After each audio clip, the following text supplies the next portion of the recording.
ವಿಶೇಷ ಉಪನ್ಯಾಸ ಮಾಲಿಕೆಯಲ್ಲಿ ಭಾರತೀಯರಾಗಿ ನಮ್ಮ ಕರ್ತವ್ಯ ಸಾಮಾಜಿಕ ನೆಲೆಯಲ್ಲಿ ಉಪನ್ಯಾಸ ನೀಡಲಿದ್ದಾರೆ ನೇರ ದಿಟ್ಟ ನಿರಂತರ ಖ್ಯಾತಿಯ ಅತ್ಯುತ್ತಮ ವಾಗ್ಮಿಯೂ ಆದ TV9 ಪ್ರಧಾನ ನಿರ್ಮಾಪಕರು ಶ್ರೀ ರಂಗನಾಥ್ ಭರದ್ವಾಜ್ ಇವರಿಂದ.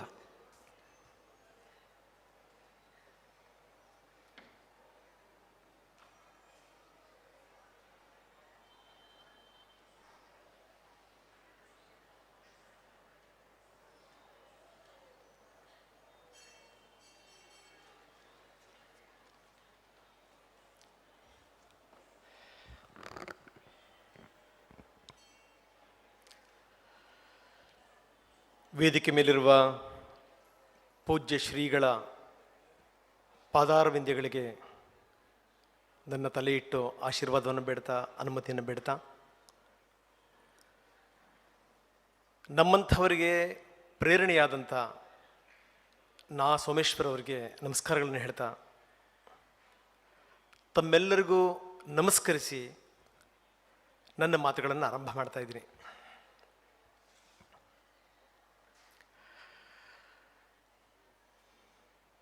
ಭಾರತೀಯನಾಗಿ ನನ್ನ ಕರ್ತವ್ಯ, ಇದು ನನ್ನ ವಿಷಯ.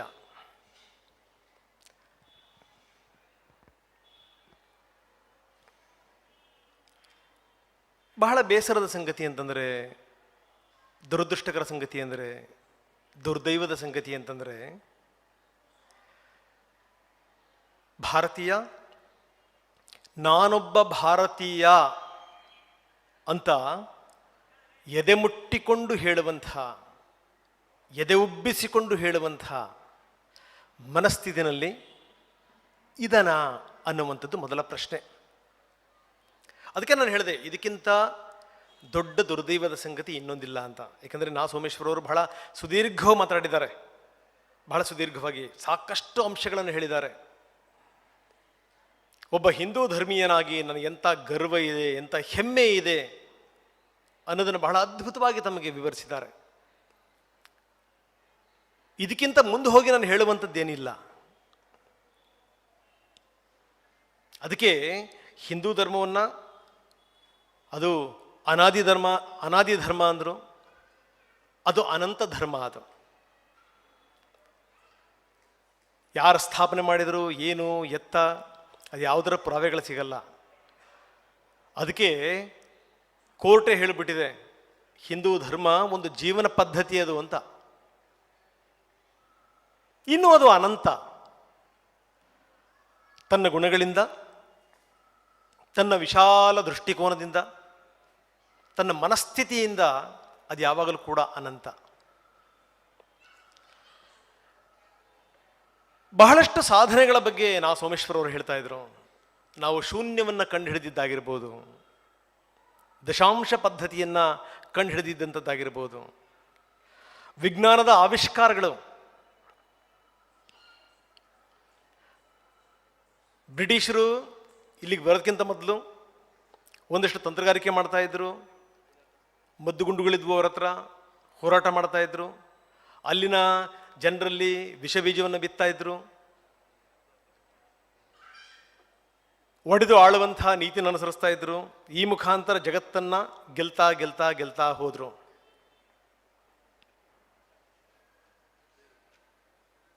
ಆದರೆ ಏನಿಲ್ಲಿಗೆ ಬರೋದಕ್ಕಿಂತ ಮೊದಲವರು ಬಹಳ ಡೆವಲಪ್ ಆಗ್ಬಿಟ್ಟಿದ್ರ, ನೋಡೋಕೆ ನಮಗಿಂತ ಚೆನ್ನಾಗಿದ್ರು. ಕೆಂಪು ಬಣ್ಣ ಬಿಳಿ ಬಣ್ಣದವರು ಆಗಿದ್ರು. ಬಹಳ ಅದ್ಭುತವಾದಂಥ ಬುದ್ಧಿವಂತರ, ಜ್ಞಾನವಂತರ. ಅರೆ, ನಾವು ಈ ಕಾರ್ಯಕ್ರಮಕ್ಕೆ ಬರೋದಕ್ಕಿಂತ ಮೊದಲು ಪೂಜ್ಯ ಸ್ವಾಮೀಜಿಗಳ ಜೊತೆಗೆ ನಾವು ಮತ್ತೆ ಸೋಮೇಶ್ವರವರು ಒಂದು ಸುತ್ತ ಹಾಕಿದ್ವಿ. ಹಿಂಗೆ ಅಲ್ಲಿ ಗುಡಿ ಕೈಗಾರಿಕೆಗಳ ವಸ್ತುಗಳನ್ನು ಇಟ್ಟಿದ್ರು. ಸೋಮೇಶ್ವರವರು ಅದನ್ನು ಬಹಳ ಸೂಕ್ಷ್ಮವಾಗಿ ಹೇಳಿದರು. ಕೊಡಚಾದ್ರಿಯಿಂದ ಹಿಡಿದು ದಿಲ್ಲಿ ತನಕ ಮೆಟಲರ್ಜಿ ಅನ್ನುವಂಥದ್ದು ಇದೆಯಲ್ಲ, ಪಾಪ ನಮ್ಮ ಹಿರಿಯರಿಗೆ ಗೊತ್ತಿರಲಿಲ್ಲ. ಅದು ತಮ್ಮ ಪಾಡಿಗೆ ತಾವು ಅವರು ಉಕ್ಕನ್ನು ಕರಗಿಸಿ ಬಹಳ ಅದ್ಭುತವಾಗಿ ಅವರ ಕೆಲಸ ಕಾರ್ಯಗಳನ್ನು ಮಾಡ್ತಾ ಇದ್ರು. ನಮ್ಮ ಜೀವನಕ್ಕೆ ನಮಗೆ ಎಂದೂ ಕೂಡ ಬುದ್ಧಿ, ಜ್ಞಾನ, ಸಂಸ್ಕೃತಿ, ಪರಂಪರೆ ಈ ಮುಖಾಂತರ ನಾವು ಬೇರೆಯವ್ರನ್ನ ತಲುಪಕ್ಕೆ ನೋಡಿದ್ವು ವಿನಃ ಮದ್ದುಗುಂಡುಗಳಿಂದ, ದರ್ಪ ದೌಲತ್ತುಗಳಿಂದ, ಕೈಯಲ್ಲಿ ಕತ್ತಿಯನ್ನು ಹಿಡ್ಕೊಂಡು ಈ ಧರ್ಮ ಬೇಕಾ ಅಥವಾ ನಿನ್ನ ಸಾವು ಬೇಕಾ ಅಂತ ಕೇಳೋದ್ರ ಮುಖಾಂತರ, ಸೇವೆಯ ಸೋಗನ್ನು ಹಾಕಿ ಧರ್ಮಕ್ಕೆ ಸೆಳೆಯುವಂಥರ ಮುಖಾಂತರ ನಾವೆಂದೂ ಕೂಡ ಆ ಪ್ರಯತ್ನವನ್ನು ಮಾಡಿಲ್ಲ. ನಮಗೆ ಚಿನ್ನ ತಯಾರಿಸೋದು ಗೊತ್ತಿತ್ತು. ಹಟ್ಟಿಯ ಉದಾಹರಣೆಯನ್ನು ಕೊಡ್ತಾ ಇದ್ರು ಸೋಮೇಶ್ವರವರು. ಅದಕ್ಕಿಂತ ಸ್ವಲ್ಪ ಮುಂದಕ್ಕೆ ಹೋಗಿ ಹೇಳ್ತೀನಿ ನಾನು, ನಮಗೆ ರಸವಿದ್ಯೆನೂ ಗೊತ್ತಿತ್ತು. ಯಾವುದೇ ಸಲಕರಣೆಗಳಿಲ್ದಿರುವಂಥ ಸಂದರ್ಭದಲ್ಲಿ ಅಷ್ಟೊಂದು ಚಿನ್ನ ನಮ್ಮಲ್ಲಿ ಶೇಖರಣೆ ಆಗಿತ್ತು ಅಂತಂದ್ರೆ ನಮಗೆ ಗೊತ್ತಿರಲಿಲ್ವ ರಸವಿದ್ಯೆ? ಖಂಡಿತವಾಗಲೂ ಗೊತ್ತಿತ್ತು. ಚಿನ್ನವನ್ನು ತಯಾರಿಸೋದು ಹೇಗೆ ಅನ್ನೋದು ಕೂಡ ನಮಗೆ ಗೊತ್ತಿತ್ತು. ವಿಜ್ಞಾನ ತಂತ್ರಜ್ಞಾನಗಳಲ್ಲಿ ನಾವು ಮುಂದಿದ್ವಿ. ಈಗಾಗಲೇ ಅವ್ರು ಸಾಕಷ್ಟು ಸಂಗತಿಗಳನ್ನು ಹೇಳಿರೋದ್ರಿಂದ ಅದನ್ನು ನಾನು ಬೆಳೆಸಕ್ಕೆ ಹೋಗಲ್ಲ. ತುಂಬ ಸಂಗತಿಗಳಿದೆ. ರೈಟ್ ಬ್ರದರ್ಸ್ ವಿಮಾನ ಕಂಡು ಹಿಡಿದ್ರು ಅನ್ನುವಂಥ ಮಾತನ್ನು ನಾವೇನು ಹೇಳ್ತೀವಿ, ಅದಕ್ಕಿಂತ ಮೊದಲು ನಮ್ಮಲ್ಲಿ ಪುಷ್ಪಕ ವಿಮಾನ ಇತ್ತು ಅನ್ನುವಂಥ ಸಂಗತಿನ ನಾವು ನಿಮ್ಮ ಎದುರುಗಡೆಗೆ ಮಾತಾಡ್ತೀವಿ. ಸಾಕಷ್ಟು ಸಂದರ್ಭಗಳಲ್ಲಿ ರಾಮಾಯಣದಲ್ಲಿ ಓದ್ತೀವಿ, ರಾವಣ ಪುಷ್ಪಕ ವಿಮಾನದಲ್ಲೇ ಸೀತೆಯನ್ನು ತಗೊಂಡು ಹೋದ ಅಂತ. ಜಟಾಯು ಜೊತೆಗೆ ಹೋರಾಟ ಮಾಡಿದ್ದು ಕೂಡ ಅವನು ಅದರ ಮುಖಾಂತರನೇ ಅಂತ. ಆದರೆ ಅದರ ಹಿಂದೆ ಕರ್ದಮನ ಕಥೆ ಬರುತ್ತೆ. ಕರ್ದಮ ಮದುವೆ ಮಾಡ್ಕೊತಾನೆ. ಮದುವೆ ಮಾಡ್ಕೊಂಡಂಥ ಸಂದರ್ಭದಲ್ಲಿ ಅವನಿಗೆ ಅನ್ಸುತ್ತೆ, ನಾನು ಆಗಸದಲ್ಲಿ ಹಾರಾಡಬೇಕು, ನನ್ನ ಹೆಂಡತಿನ ಹನಿಮೂನಿಗೆ ಕರ್ಕೊಂಡು ಹೋಗಬೇಕು ಅಂತ ಕರ್ದಮನಿಗೆ. ಯಾವ ರೀತಿ ಅವನಿಗೆ ಆ ಪ್ರೇರಣೆ ಬಂತು? ಅವನೊಂದು ವಿಮಾನವನ್ನು ತಯಾರಿಸ್ತಾನೆ. ಬಹಳ ಆಶ್ಚರ್ಯ ಆಗ್ಬೋದು ನಮಗೆ, ಆ ವಿಮಾನ ಹೇಗಿತ್ತು ಅಂತ. ನಾನು ಕೂಡ ಬೇರೆ ಬೇರೆ ರಾಷ್ಟ್ರಗಳನ್ನ ಸುತ್ತಾಡ್ಕೊಂಡು ಬಂದಿದ್ದೀನಿ. ಒಂದು 20-25 ರಾಷ್ಟ್ರಗಳನ್ನ ಸುತ್ತಾಡಿರ್ಬೇಕು. ಆದರೆ ವಿಮಾನದಲ್ಲಿ ಮಹಲ್ಗಳಿದ್ದಿದ್ದು, ಫ್ಲೋರ್ಸ್ ಇದ್ದಿದ್ದು ನಾವು ನೋಡಿದ್ದು ನಾನು ಮೊನ್ನೆ ಯುರೋಪ್ಗೆ ಹೋದಂಥ ಸಂದರ್ಭದಲ್ಲಿ. ಆದರೆ ಭಾರದ್ವಾಜರು ಬರೆದಂಥ ಗ್ರಂಥದಲ್ಲಿ ಈ ಕರ್ದಮನ ವಿಮಾನದ ಬಗ್ಗೆ ಉಲ್ಲೇಖ ಮಾಡ್ತಾರೆ. ಮೈ ಜುಮ್ಮಂದು ಬಿಡುತ್ತೆ ಅಂತ ನನಗೆ. ಅವ್ರು ಹೇಳ್ತಾರೆ, ಅದರಲ್ಲಿ ಮಹಲುಗಳಿದ್ವು, ವಿಮಾನದಲ್ಲಿ ಮಲಗುವ ಕೋಣೆ ಇತ್ತು, ಊಟ ಮಾಡುವಂತಹ ಕೋಣೆಯನ್ನು ಮಾಡಿದ್ದ. ಈಗ ನಾವು ಅಮೆರಿಕದ ವಿಮಾನಗಳಲ್ಲಿ ನೋಡ್ತೀವಿ, ಸೌದಿ ರಾಜನ ವಿಮಾನದಲ್ಲಿ ನೋಡ್ತೀವಿ, ಎಲ್ಲ ಸವಲತ್ತುಗಳು ಇದೆ ಅಂತಪ್ಪ ಅಂತ. ಕರ್ದಮನ ವಿಮಾನದಲ್ಲೂ ಕೂಡ ಇದೆಲ್ಲದೂ ಇತ್ತು. ಅದನ್ನು ಮುಂದುವರಿಸಿ ಇನ್ನೂ ಸ್ವಲ್ಪ ಮುಂದಕ್ಕೆ ಹೋಗಿ ಹೇಳ್ತಾರೆ, ಒಳಗಡೆಗೆ ರೆಕ್ಕೆಗಳಿದ್ದಂಥ ಫ್ಯಾನ್ಗಳ ವ್ಯವಸ್ಥೆಯನ್ನು ಕೂಡ ಮಾಡಲಾಗಿತ್ತು ಅಂತ. ಕರ್ದಮನ ವಿಮಾನದಲ್ಲಿ ಇವೆಲ್ಲ ಸವಲತ್ತುಗಳಿತ್ತು ಅಂತ ಹೇಳಿ ಅಂತ.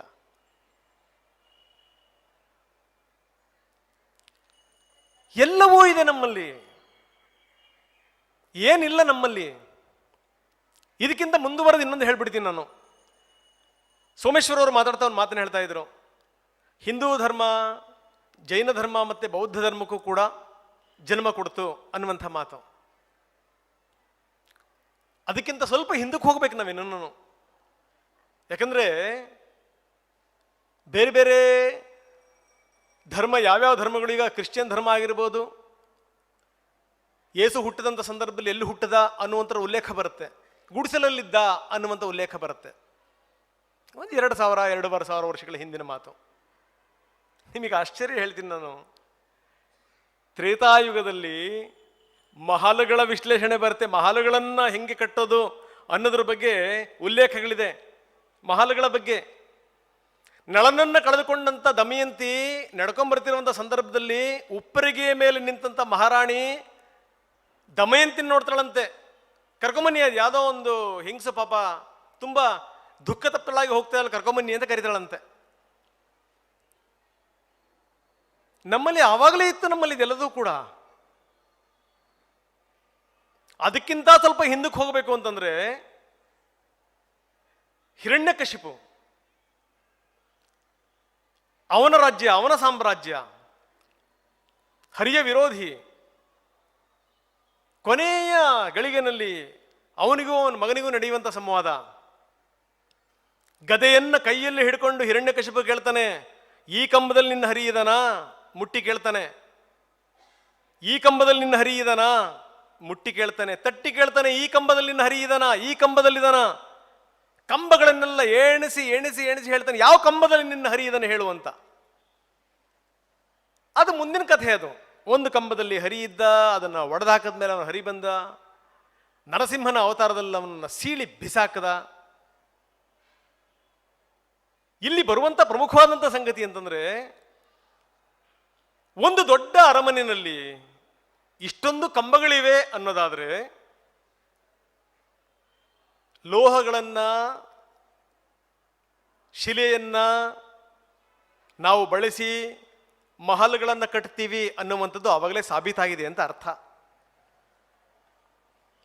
ನಾವು ಕಲಿಬೇಕಾಗಿರುವಂಥದ್ದು ಯಾವುದೂ ಇರಲಿಲ್ಲ.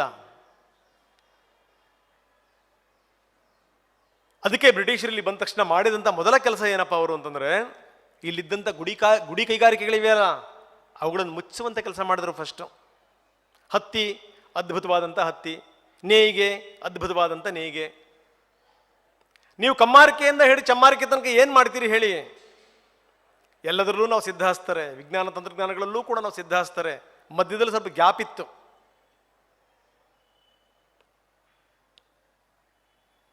ಅದು ಹೆಂಗೆ ಪರಂಪರೆ ಮುಂದುವರಿತು ಅಂತಂದ್ರೆ, ಈಗ ಸ್ಥಿತಿಗತಿಗಳು ಬದಲಾಗಿದೆ.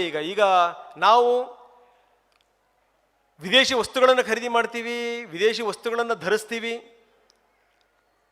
ಬೇರೆ ಬೇರೆ ಬ್ರಾಂಡಿನ ಬಟ್ಟೆಗಳು ಬೇಕು ನಮಗೆ. ಎಲ್ಲಿಂದ ಬರುತ್ತವೆ ಅವು? ಇಲ್ಲಿಂದಲೇ ಹತ್ತಿ ಬೆಳೆಯೋದು, ಇದೇ ಮಣ್ಣಿಂದಲೇ ಹತ್ತಿ ಬೆಳೆಯೋದು, ಇಲ್ಲೇ ತಯಾರಿಸೋದು, ಇಲ್ಲೇ ವಾಶ್ ಆಗೋದು. ಸೀಲ್ ಗುದ್ದಿಸ್ಕೊಂಬರಕ್ಕೆ ಮಾತ್ರ ಅಮೆರಿಕಕ್ಕೆ ಹೋಗ್ತವೆ, ಇಂಗ್ಲೆಂಡಿಗೆ ಹೋಗ್ತವೆ. ಇಂಥ ಸ್ಥಿತಿಗೆ ನಾವು ತಲುಪಿದ್ದೀವಿ.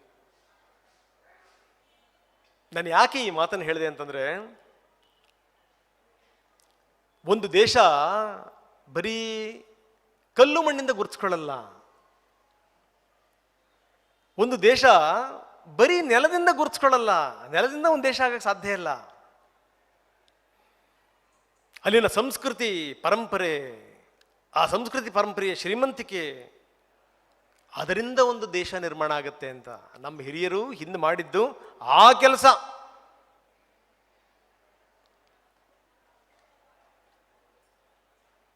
ದುರದೃಷ್ಟಕರ ಸಂಗತಿ, 1000 ವರ್ಷಗಳು ನಾವು ಆಳಿಸ್ಕೊಂಡ ಮೇಲೆ ನಮ್ಮ ಮನಸ್ಸು ಅತ್ಯಂತ ಸಹಜವಾಗಿಯೇ ದಾಸ್ಯಕ್ಕೊಳಪಟ್ಬಿಡ್ತು. 1 ವರ್ಷ 2 ವರ್ಷ ಆದರೆ ಸರಿ, 1000 ವರ್ಷಗಳು. ಆದರೆ ಈ ರೀತಿ ಬೇರೆ ಬೇರೆ ಸಂಸ್ಕೃತಿಗಳಿಂದ ಆಳಿಸ್ಕೊಂಡ ಮೇಲೆ ಬೇರೆ ಬೇರೆ ನಾಗರಿಕತೆಗಳು ಎಲ್ಲಿ ಹೋದವು ಅನ್ನೋದನ್ನು ಕೂಡ ನಾವು ಗಮನ ಇಟ್ಟು ನೋಡಬೇಕು. ಎಲ್ಲಿ ಹೋಯ್ತು ರೋಮ್ ಸಂಸ್ಕೃತಿ? ನಾನು ಕೂಡ ಬಹಳ ಕುತೂಹಲದಿಂದ ನಾನು ನೋಡಕ್ಕೆ ಹೋಗಿದ್ದೆ ಇಟಲಿಯನ್ನ, ರೋಮನ್ ನೋಡಕ್ಕೆ ಹೋಗಿದ್ದೆ. ನಮ್ಮ ಅವರ ಸಂಸ್ಕೃತಿಗೆ ಏನು ಬಹಳ ವ್ಯತ್ಯಾಸ ಇದೆ ಅಂತ ಅಂದ್ಕೋಬೇಡಿ. ಅವರು ಬಹಳ ದೊಡ್ಡ ದೊಡ್ಡ ಕಟ್ಟಡಗಳನ್ನು ಕಟ್ಟಿದ್ದಾರೆ. ಅಲ್ಲೂ ಕೂಡ ಟೆಂಪಲ್ ಆಫ್ ವೀನಸ್, ಶುಕ್ರನ ದೇವಾಲಯ ಇದೆ, ಗುರುವಿನ ದೇವಾಲಯ ಇದೆ, ಶನಿಯ ದೇವಾಲಯ ಇದೆ. ಅವರು ಕೂಡ ಬಹುದೇವರುಗಳನ್ನ ಪೂಜೆ ಮಾಡ್ತಿದ್ದಂಥವ್ರೆ. ಸೂರ್ಯನನ್ನ ಆರಾಧನೆ ಮಾಡ್ತಾ ಇದ್ರು, ಅಗ್ನಿನ ಆರಾಧನೆ ಮಾಡ್ತಾ ಇದ್ರು, ವರುಣನನ್ನ ಪೂಜಿಸ್ತಾ ಇದ್ರು. ಎಲ್ಲಿದೆ ಯಾವಾಗ ಈ ಸಂಸ್ಕೃತಿ? ಎಲ್ಲಿ ಹೋಯ್ತು ಈಗ? ಈಜಿಪ್ಟಿನ ಸಂಸ್ಕೃತಿ ಎಲ್ಲಿ ಹೋಯ್ತು? ಗ್ರೀಕರ ಸಂಸ್ಕೃತಿ ಎಲ್ಲಿ ಹೋಯ್ತು? ಆದರೆ 1000 ವರ್ಷಗಳು ನಮ್ಮನ್ನ ಆಳಿದ್ರೂ ಕೂಡ ನಮ್ಮತನವನ್ನು ನಾವು ಉಳಿಸ್ಕೊಂಡಿದ್ದೀವಲ್ಲ, ಇದರ ಹೆಗ್ಗಳಿಕೆ ನಮ್ಮದಲ್ಲ. ಇದರ ಹೆಗ್ಗಳಿಕೆ ನಮ್ಮ ಸಂಸ್ಕೃತಿದು, ಇದರ ಹೆಗ್ಗಳಿಕೆ ನಮ್ಮ ಪರಂಪರೆದು. ಯಾವ ದೇಶ ತನ್ನ ಇತಿಹಾಸವನ್ನು ಮರೆಯುತ್ತೆ ಬಂಧುಗಳೇ, ಅಂಥ ದೇಶಕ್ಕೆ ಭವಿಷ್ಯ ಇಲ್ಲ, ಬರ್ಕೊಂಬಿಡಿ. ಯಾವ ದೇಶ ತನ್ನ ಸಂಸ್ಕೃತಿ ಪರಂಪರೆಯನ್ನು ಮರೆಯುತ್ತೆ, ಬರ್ಕೊಂಬಿಡಿ. ಅದು ಭೂಪಟದಲ್ಲಿ ಅಳಿಸೋಗ್ಬಿಡುತ್ತೆ. ಇದ್ರೂ ನೀವು ಬೇರೆ ಬೇರೆ ರೂಪದಲ್ಲಿರಬಹುದು. ನನಗೊಂದು ವಿಚಿತ್ರವಾದಂಥ ಒಂದು ಹುಚ್ಚಿದೆ, ತಮ್ಮಲ್ಲೂ ಕೂಡ ಬಹಳ ಜನರಿಗಿರಬಹುದು. ದೇಶ ಇಬ್ಬಾಗ ಆದಮೇಲೆ ಅಲ್ಲಿನ ಸ್ಥಿತಿಗತಿಗಳು ಹೆಂಗಿದೆ ಅಂತ ನಾನು ಸ್ವಲ್ಪ ಅಧ್ಯಯನ ಮಾಡ್ತಾ ಇರ್ತೀನಿ. ವಿಶೇಷವಾಗಿ ಟೆಂಪಲ್ಗಳ ಬಗ್ಗೆ. ಎರಡು ಹುಚ್ಚು ಆ ಟೆಂಪಲ್ಗಳ ಬಗ್ಗೆ ಕೂಡ ನನಗೆ ವಿಚಿತ್ರವಾದಂಥ ಹುಚ್ಚು ಅಂತ ಅನ್ಕೋತೀನಿ ನಾನು ಅದನ್ನು. ಯಾವುದಾದ್ರೂ ಒಂದು ಟೆಂಪಲ್ಗೆ ನೀವು ನನ್ನ ಕರ್ಕೊಂಡು ಹೋದ್ರಿ ಅಂತಂದರೆ, ತುಂಬ ಪುರಾತನವಾದಂಥ ದೇವಾಲಯ ಕರ್ಕೊಂಡು ಹೋದ್ರಿ ಅಂತಂದರೆ, ನಾನು ತಕ್ಷಣಕ್ಕೆ ಒಂದು ಕಲ್ಪನೆ ನನ್ನ ಕಣ್ಣೆದುರುಗಡೆ ಬರುತ್ತೆ. ಇದನ್ನು ಹೆಂಗೆ ಕಟ್ಟಿದ್ರು, ಇಷ್ಟಿಷ್ಟು ದೊಡ್ಡ ಕಂಬಗಳನ್ನು ಹೆಂಗೆ ಎತ್ಕೊಂಬಂದರು, ಹೆಂಗೆ ಪ್ರತಿಷ್ಠಾಪನೆ ಮಾಡಿದ್ರು, ಯಾವ ರೀತಿ ಕೆತ್ತನೆ ಆಗ್ತಾ ಇತ್ತು, ಇಷ್ಟಿಷ್ಟು ದೊಡ್ಡ ದೊಡ್ಡ ಕಲ್ಲುಗಳನ್ನು ಸಾಗಿಸಿದ್ರಲ್ಲ ಹೆಂಗೆ ಸಾಗಿಸ್ಕೊಂಬಂದ್ರು, ಎಷ್ಟು ಜನ ಶಿಲ್ಪಿಗಳಿಗೆ ಕೆಲಸ ಮಾಡ್ತಾ ಇದ್ರು. ಇದು ನನ್ನ ಕಣ್ಣೆದುರುಗಡೆ ಬರುವಂಥ ಸಂಗತಿ. ಆಮೇಲೆ ನಾನು ಇನ್ನೊಂದು ಅನ್ಕೋತೀನಿ, ಅದರ ಉದ್ಘಾಟನೆ ಆಯ್ತಲ್ಲ ವಿಜಯನಗರದ ಕಾಲದಲ್ಲಿ, ಒಂದು ವಿಜಯ ವಿಠ್ಠಲ ದೇವಾಲಯದ ಉದ್ಘಾಟನೆ ಆಯಿತು ಅಂತ ತಿಳ್ಕೊಳ್ಳಿ. ಅದು ಹೆಂಗಿರ್ಬೋದು ಅಂತ ಒಂದ್ಸರಿ ಕಲ್ಪಿಸ್ಕೊತೀನಿ ನಾನು. ಅದು ನನಗೆ ರೋಮಾಂಚನ ಆಗಿಬಿಡುತ್ತೆ ಅದನ್ನು ಆ ಥರ ಕಲ್ಪಿಸ್ಕೊಂಡಂಥ ಸಂದರ್ಭದಲ್ಲಿ. ಅರೆ ಹಿಂಗಿರ್ಬೋದಾ, ಅದು ಹಿಂಗಿರ್ಬೋದಾ? ಅದೇ ರೀತಿ ಪಾಕಿಸ್ತಾನದಲ್ಲಿರುವಂಥ ದೇವಾಲಯಗಳು ಯಾವ್ಯಾವು ಅಂತ ನಾನು ಹುಡುಕ್ತಾ ಇರ್ತೀನಿ. ಪೇಶಾವರದಲ್ಲಿ ಯಾವುದಿದೆ, ರಾಮನ ಕಿರಿಯ ಮಗ ಲವನಾಳದ ಊರು ಲವಪುರ ಲಾಹೋರ್ ಆಯ್ತಲ್ಲ, ಲಾಹೋರ್ನಲ್ಲಿ ಯಾವುದಿದೆ,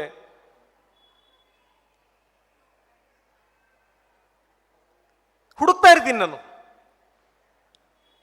ಆ ದೇವಾಲಯಗಳನ್ನು ನೋಡ್ಬೇಕು ನೀವು ಒಂದ್ಸರಿ. ಯಾವಾಗಾದರೂ ಅದ್ಭುತವಾದಂಥ ಒಂದು, ಈಗ ನಾವೇನು ಹುಡ್ಕೊಂಡು ಹೋಗ್ಬೇಕು ನೋಡಬೇಕು ಅನ್ನುವಂಥದ್ದಿಲ್ಲ, ನೀವು ಯೂಟ್ಯೂಬಲ್ಲಿ ಹೊಡೆದ್ರೂ ಸಿಗುತ್ತೆ ನಿಮಗೆ. ಸ್ಥಿತಿ ನೋಡಿ ದೇವಾಲಯಗಳದ್ದು ಹೇಗಿದೆ ಅಂತೇಳಿ ಅಂತ. ಅಲ್ಲಿ ಕೆಲವು ಗಿರಣಿಗಳಾಗಿವೆ, ಕೆಲವು ಗುಜರಿಗಳಾಗಿವೆ. ಎಲ್ಲಿ ಹೋದ ಹಾಗಾದರೆ ದೇವರು? ಎಚ್ಚಮ ನಾಯಕನ ಒಂದು ನಾಟಕದಲ್ಲೊಂದು ಸಂಗತಿ ಬರುತ್ತೆ.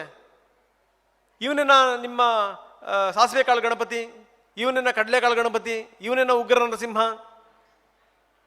ಶತ್ರುಗಳು ಬಂದು ನಮ್ಮ ಮೇಲೆ ದಾಳಿ ಮಾಡಿದಂಥ ಸಂದರ್ಭದಲ್ಲಿ ಎಲ್ಲಿ ಹೋಗಿತ್ತು ಇವನು ಉಗ್ರ ಪ್ರತಾಪ. ಈ ರೀತಿ ಕೆಲವೊಂದು ಮಾತುಗಳೆಲ್ಲ ಬರ್ತವೆ.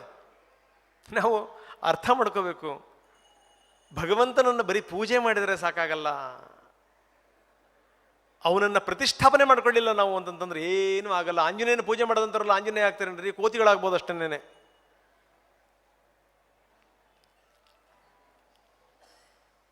ಹಾಗಾದ್ರೆ ನಾವು ಎಡವಿದ್ದಲ್ಲಿ ನಾವು. ಹಾಗಾದ್ರೆ ಈಗ ನಾನು ಈ ವಿಷಯಕ್ಕೆ ಬರ್ತೀನಿ. ನಿಜಕ್ಕೂ ನಮ್ಮಲ್ಲಿ ನಾನೊಬ್ಬ ಭಾರತೀಯ ಅಂತ ಹೇಳ್ಕೊಳ್ಳುವಂಥ ಹೆಮ್ಮೆ, ಆ ಗರ್ವ, ಆ ಒಂದು ಹುಮ್ಮಸ್ಸು, ಆ ರೋಮಾಂಚನ ಇದೇ ನಮ್ಮಲ್ಲಿ? ಪ್ರಾಮಾಣಿಕವಾಗಿ ಹೇಳೋಣ. ಇತ್ತೀಚಿನ ದಿನಗಳಲ್ಲಿ ಶುರುವಾಗಿದೆ. ನಾನು ಸಂಪೂರ್ಣವಾಗಿ ಇಲ್ಲ ಅಂತಲೂ ಹೇಳಲ್ಲ ನಾನು. ನಾವು ಯಾವುದೇ ಕಾರ್ಯಕ್ರಮಕ್ಕೆ ಹೋಗ್ತೀವಪ್ಪ, ನಾವು ಭಗವದ್ಗೀತೆಯನ್ನು ಕೊಡ್ತೀವಿ ಪ್ರೆಸೆಂಟೇಷನ್ನ ಪುಸ್ತಕಗಳ ರೂಪದಲ್ಲಿ ಅನ್ನುವಂಥ ಮನೋಭಾವನೆ ನಮ್ಮಲ್ಲಿ 2 ಜನಕ್ಕಿದೆ. ಬೇರೆ ಬೇರೆ ದೇಶಗಳಿಗೆ ಹೋದಂಥ ಸಂದರ್ಭದಲ್ಲಿ ನೀವು ಯಾವುದರ ಹೋಟೆಲ್ನ ಡ್ರಾರ್ನ ಎಳಿರಿ, ನೀವು ಇಸ್ಲಾಂ ರಾಷ್ಟ್ರಗಳಿಗೆ ಹೋದ್ರಲ್ಲಿ ಖುರಾನ್ ಇಟ್ಟಿರ್ತಾರೆ, ನೀವಲ್ಲಿ ಕ್ರಿಶ್ಚಿಯನ್ ರಾಷ್ಟ್ರಕ್ಕೆ ಹೋದ್ರಲ್ಲಿ ಬೈಬಲ್ ಇಟ್ಟಿರ್ತಾರೆ. ನಮ್ಮಲ್ಲಿ ಆ ವ್ಯವಸ್ಥೆ ಇದೆಯಾ? ಸ್ವಲ್ಪ ಯೋಚನೆ ಮಾಡಿ. ಯಾಕೆ ಇರಲ್ಲ ಅಂದರೆ ನಮಗೇನೋ ಮುಜುಗರ, ನಮಗೇನೋ ಒಂದು ಸಂಕಟ ಹೇಳ್ಕೋಬೇಕು ಅಂದರೆ ನಮ್ಮನ್ನು ನಾವು ದುರ್ಬಲರು ಅಂತ ನಾವು ನಿರ್ಧಾರ ಮಾಡಾಗಿದೆ. ಮನಸ್ಸಿನ ಒಂದು ಅದ್ಭುತವಾದಂಥ ಶಕ್ತಿ ಇದೆ. 100 ಬಾರಿ ನಿಮ್ಮನ್ನು ನೀವು ಹೇಳ್ಕೊಳ್ಳಿ, ಮನಸ್ಸು ಅದನ್ನು ತಗೊಂಡ್ಬಿಡುತ್ತೆ, ಸುಪ್ತ ಮನಸ್ಸು ಅದನ್ನು ಸ್ವೀಕಾರ ಮಾಡಿಬಿಡುತ್ತೆ. ನೆಕ್ಸ್ಟ್ ನೀವು ಪುಡ್ದೇಳಕ್ಕಾಗಲ್ಲ. ನೀವು ಭಾರತೀಯನ ಸ್ಥಿತಿ ಆಗಿರುವಂಥದ್ದು ಅದೇನೇನೆ. ಒಂದು ದೊಡ್ಡ ಆನೆಗೆ ಒಂದು ಕಾಲಿಗೆ ಒಂದು ಸಣ್ಣ ಸರಪಳಿಯನ್ನು ಕಟ್ಟಿ ಒಂದು ಮೊಳೆ ಹೊಡೆದಿರ್ತಾರೆ, ನೀವು ನೋಡಿರ್ಬೇಕು. ನನಗೆ ಯಾವಾಗಲೂ ಕಾಡುವಂಥ ಪ್ರಶ್ನೆ ಇದು ಏನಿದು ಹಿಂಗಿದೆ? ಆನೆಯ ಗಾತ್ರ, ಆನೆಯ ಶಕ್ತಿ, ಅದಕ್ಕಿರುವಂಥ ಸೂಕ್ಷ್ಮತೆ, ಅದನ್ನು ನೋಡಿದಂಥ ಸಂದರ್ಭದಲ್ಲಿ ಈ ಸರಪಳಿ ಏನು ಮಾಡಬಲ್ಲದು? ಹೇಳಿದ್ರೆ ಆ ಭೂಮಿ ಸಮೇತ ಕಿತ್ಕೊಂಬರುತ್ತೆ, ಮಣ್ಣಿನ ಸಮೇತ. ಕೊನೆಯ ತನಕ ಆನೆ ಆ ಪ್ರಯತ್ನ ಮಾಡಲ್ಲ. ಯಾಕೆ ಗೊತ್ತಾ? ಚಿಕ್ಕಂದಿನಿಂದ ಅದಕ್ಕೆ ಸರಪಳಿ ಬಿಗಿದು ಅದರ ಮನಸ್ಸಿಗೆ, ಈ ಸರಪಳಿಯನ್ನು ನೀನೆಂದೂ ಕೂಡ ಜೀವನದಲ್ಲಿ ಭೇದಿಸಲಿಕ್ಕೆ ಸಾಧ್ಯ ಇಲ್ಲ ಅನ್ನೋದನ್ನ ಮನಸ್ಸಿಗೆ ತುಂಬಿಟ್ಟಿದ್ದೀವಿ ನಾವು. ದಾಸ್ಯದ ಮೊದಲ ಹೆಜ್ಜೆ ಶುರುವಾಗಿತ್ತು ಅಲ್ಲಿಂದ. ಅಲ್ಲಿಂದ ನಮಗೆ ಹೇಳ್ಕೊಡ್ಬೇಕಾ ದಾನದ ಬಗ್ಗೆ, ನಮಗೆ ಹೇಳ್ಕೊಡ್ಬೇಕಾ ದಾಸೋಹದ ಬಗ್ಗೆ, ನಮಗೆ ಹೇಳ್ಕೊಡ್ಬೇಕಾ ವಿದ್ಯೆ ಬುದ್ಧಿಯ ಬಗ್ಗೆ? ತಕ್ಷಶಿಲದ ಬಗ್ಗೆ ನಾ ಸೋಮೇಶ್ವರ್ ಪ್ರಸ್ತಾಪ ಮಾಡ್ತಾ ಇದ್ರು. ಬಹುಶಃ ಇನ್ನು ಮುಂದಿನ ಜನರೇಷನ್ ಅದನ್ನು ಹೇಳಿದ್ರೆ ನಂಬೋಕ್ಕೂ ಕೂಡ ಆಗಲ್ವೇನೋ ಅಂತ. ನಾಲಂದ ವಿಶ್ವವಿದ್ಯಾನಿಲಯಕ್ಕೆ ಬೆಂಕಿ ಇಟ್ಟಂತ ಸಂದರ್ಭದಲ್ಲಿ 6 ತಿಂಗಳು ಹಗಲು ರಾತ್ರಿ ಉರಿದಂತೆ ಅಲ್ಲಿದ್ದಂಥ ಜ್ಞಾನ ಸಂಪತ್ತು ನಂಬಕ್ಕೂ ಸಾಧ್ಯ ಇಲ್ಲ. ನಾಲಂದ, ನವದ್ವೀಪ, ತಕ್ಷಶಿಲಾ, ವಿಕ್ರಮಶಿಲಾ, ಕಾಶಿ, ಕಂಚಿ, ಬಿಜಾಪುರ ಸಮೀಪದ ಸಾಲೋಟಿಗಿ ಯೂನಿವರ್ಸಿಟೀಸ್.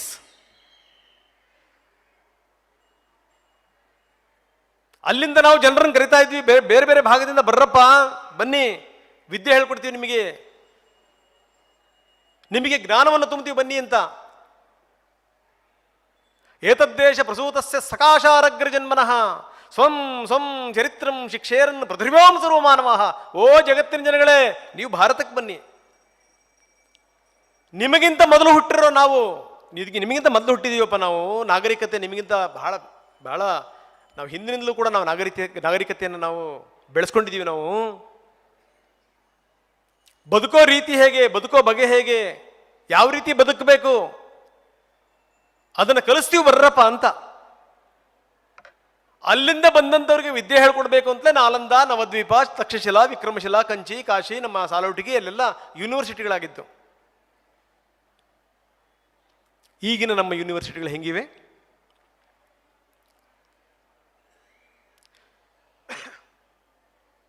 ಯಾವ ಭಾರತೀಯತೆ ಯೂನಿವರ್ಸಿಟಿಗಳಲ್ಲಿ ಕಾಣ್ತಾ ಇದೆ?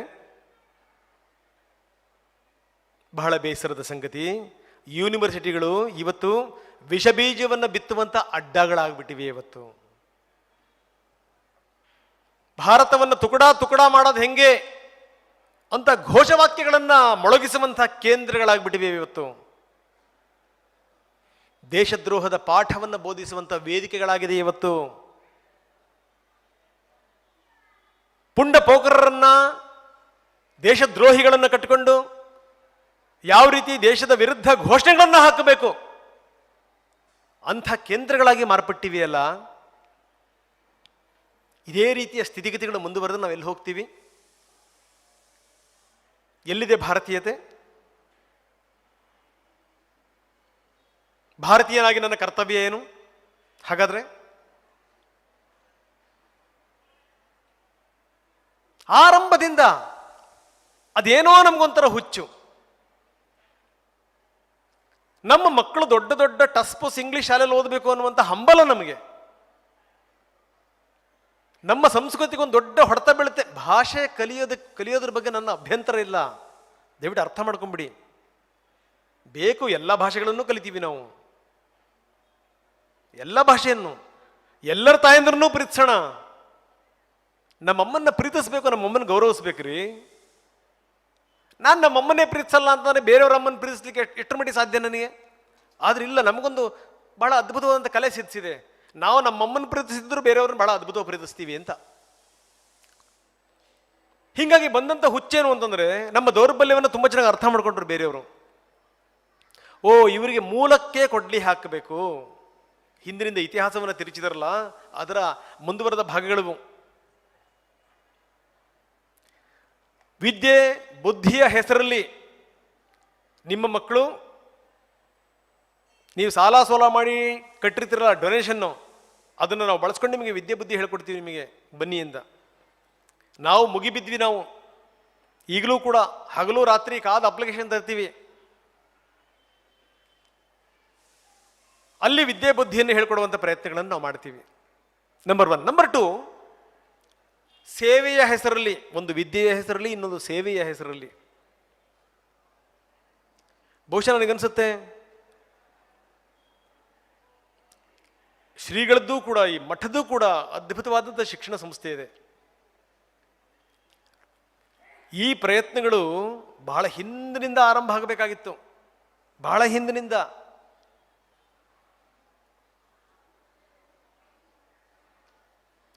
ಎಲ್ಲಿ ಯಾವ ರೀತಿ ಆಕ್ರಮಣ ಆಗ್ತಾ ಇದೆ ಅನ್ನೋದನ್ನು ನಾವು ಗಮನಿಸ್ಲೇ ಇಲ್ಲ. ನಾವು ಏನ್ರಿ ಮನೆಯಲ್ಲಿ ನಾವು ಹೇಳ್ಕೊಡ್ತೀವೋ ಅದೇ ಬರೋದು. ಸ್ಕೂಲಲ್ಲಿ ಕಲಿಯೋದು ಏನು ಮಹಾ, ಹೋಗ್ತಾರೆ ಬರ್ತಾರಪ್ಪ ಅಂತ. ಇಲ್ಲ, ಹಂಗಾಗಲ್ಲ. ಅದು ನೀವು ಅರ್ಥ ಮಾಡ್ಕೊಳ್ಳಿ. ನಮಗೂ ನಿಮಗೂ ಎಲ್ಲ ಯಾವಾದಾದ್ರೂ ಸಂದರ್ಭದಲ್ಲಿ ಆರೋಗ್ಯ ಕೆಟ್ಟಿರುತ್ತೆ, ಅತ್ಯಂತ ಸಹಜವಾಗಿ. ಯಾರಾದರೂ ಬೇರೆಯವ್ರು ಬಂದು ನಮ್ಮ ದೇವರನ್ನ ಪ್ರಾರ್ಥನೆ ಮಾಡಿದ್ದೀನಿ ನಿಮ್ಮ ಆರೋಗ್ಯಕ್ಕೆ ಅಂತಂದರೆ, ಅಪ್ಪ ಮಾಡಪ್ಪ, ಯಾವುದಾದ್ರೂ ಒಂದು ಪ್ರಾರ್ಥನೆ ಭಗವಂತನಿಗೆ ಮುಟ್ಬಿಡ್ಲಿ, ಅಟ್ಲೀಸ್ಟ್ ಹೆಂಗೆ ಗೊತ್ತಾ ನಾವು ಸರಿಯಾಗಲಿ ಅನ್ನೋಂಥ ಮನೋಭಾವನೆ ಬರಲ್ವ ನಮಗೆ? ಖಂಡಿತವಾಗ್ಲೂ ಬರುತ್ತೆ. ಅನಾರೋಗ್ಯಕ್ಕೆ ನಾವು ಚಿಕಿತ್ಸೆ ಕೊಡ್ತೀವಿ ಬನ್ನಿ ಅಂತ ಹೇಳಿ ಅಲ್ಲಿಂದ ಸೇವೆಗಳು ಶುರುವಾಯಿತು, ಆಸ್ಪತ್ರೆಗಳು ಶುರುವಾಯಿತು. ಮೊನ್ನೆ ಕಿದ್ವಾಯಿಗೆ ಹೋಗಿದ್ದೆ ನಾನು. ಕಿದ್ವಾಯಿನಲ್ಲಿ ಒಬ್ಬರು ಲೇಡಿ ನನ್ನ ಹುಡುಕೊಂಬಂದರು. ಅವರು ಕೂಡ ದೊಡ್ಡ ಅಧಿಕಾರಿ ಅಲ್ಲಿ. ಸರ್, ನೀವೊಬ್ಬರು ಪತ್ರಕರ್ತರಾಗಿ ನಿಮ್ಮ ಎದುರುಗಡೆ ನಂದೊಂದು ಪ್ರಾರ್ಥನೆ ಇದೆ ಸರ್ ಅಂತ. ಏನು ಅಂತ ಕೇಳಿದೆ.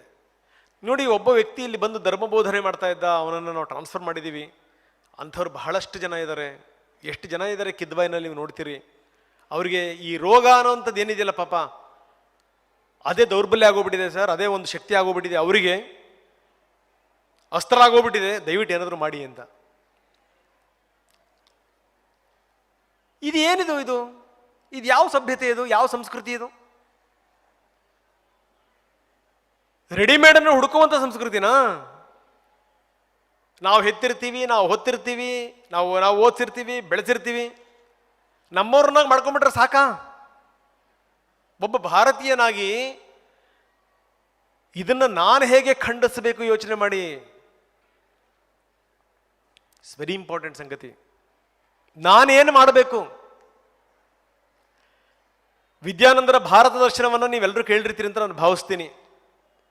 ಅದರಲ್ಲಿ ಶಿವಾಜಿ ಹುಟ್ಟುವಂಥ ಸಂದರ್ಭದಲ್ಲಿ ಭಾರತದ ಸ್ಥಿತಿಗತಿಗಳು ಹೇಗಿತ್ತು ಅನ್ನೋದನ್ನು ವಿದ್ಯಾನಂದರು ಬಹಳ ಅದ್ಭುತವಾಗಿ ಅದನ್ನು ಉಲ್ಲೇಖ ಮಾಡ್ತಾರೆ. ಅದನ್ನು ನಾನು ಯಥಾವತ್ತಾಗಿ ಹೇಳಿ ನಾನು ಆ ವಿಚಾರಕ್ಕೆ ಬರ್ತೀನಿ.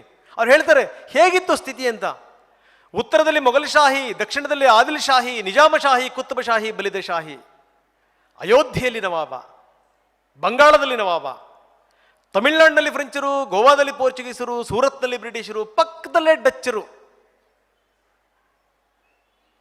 ಅಷ್ಟ ದಿಕ್ಕುಗಳಿಂದ ತಾಯಿ ಭಾರತೀಯ ಮಾಂಗಲ್ಯವನ್ನು ಭಗ್ನ ಮಾಡಲಿಕ್ಕಾಗಿ ಕಾದು ನಿಂತಹ ಆಧುನಿಕ ಯುರೋಪಿನ ತೋಪುಗಳು.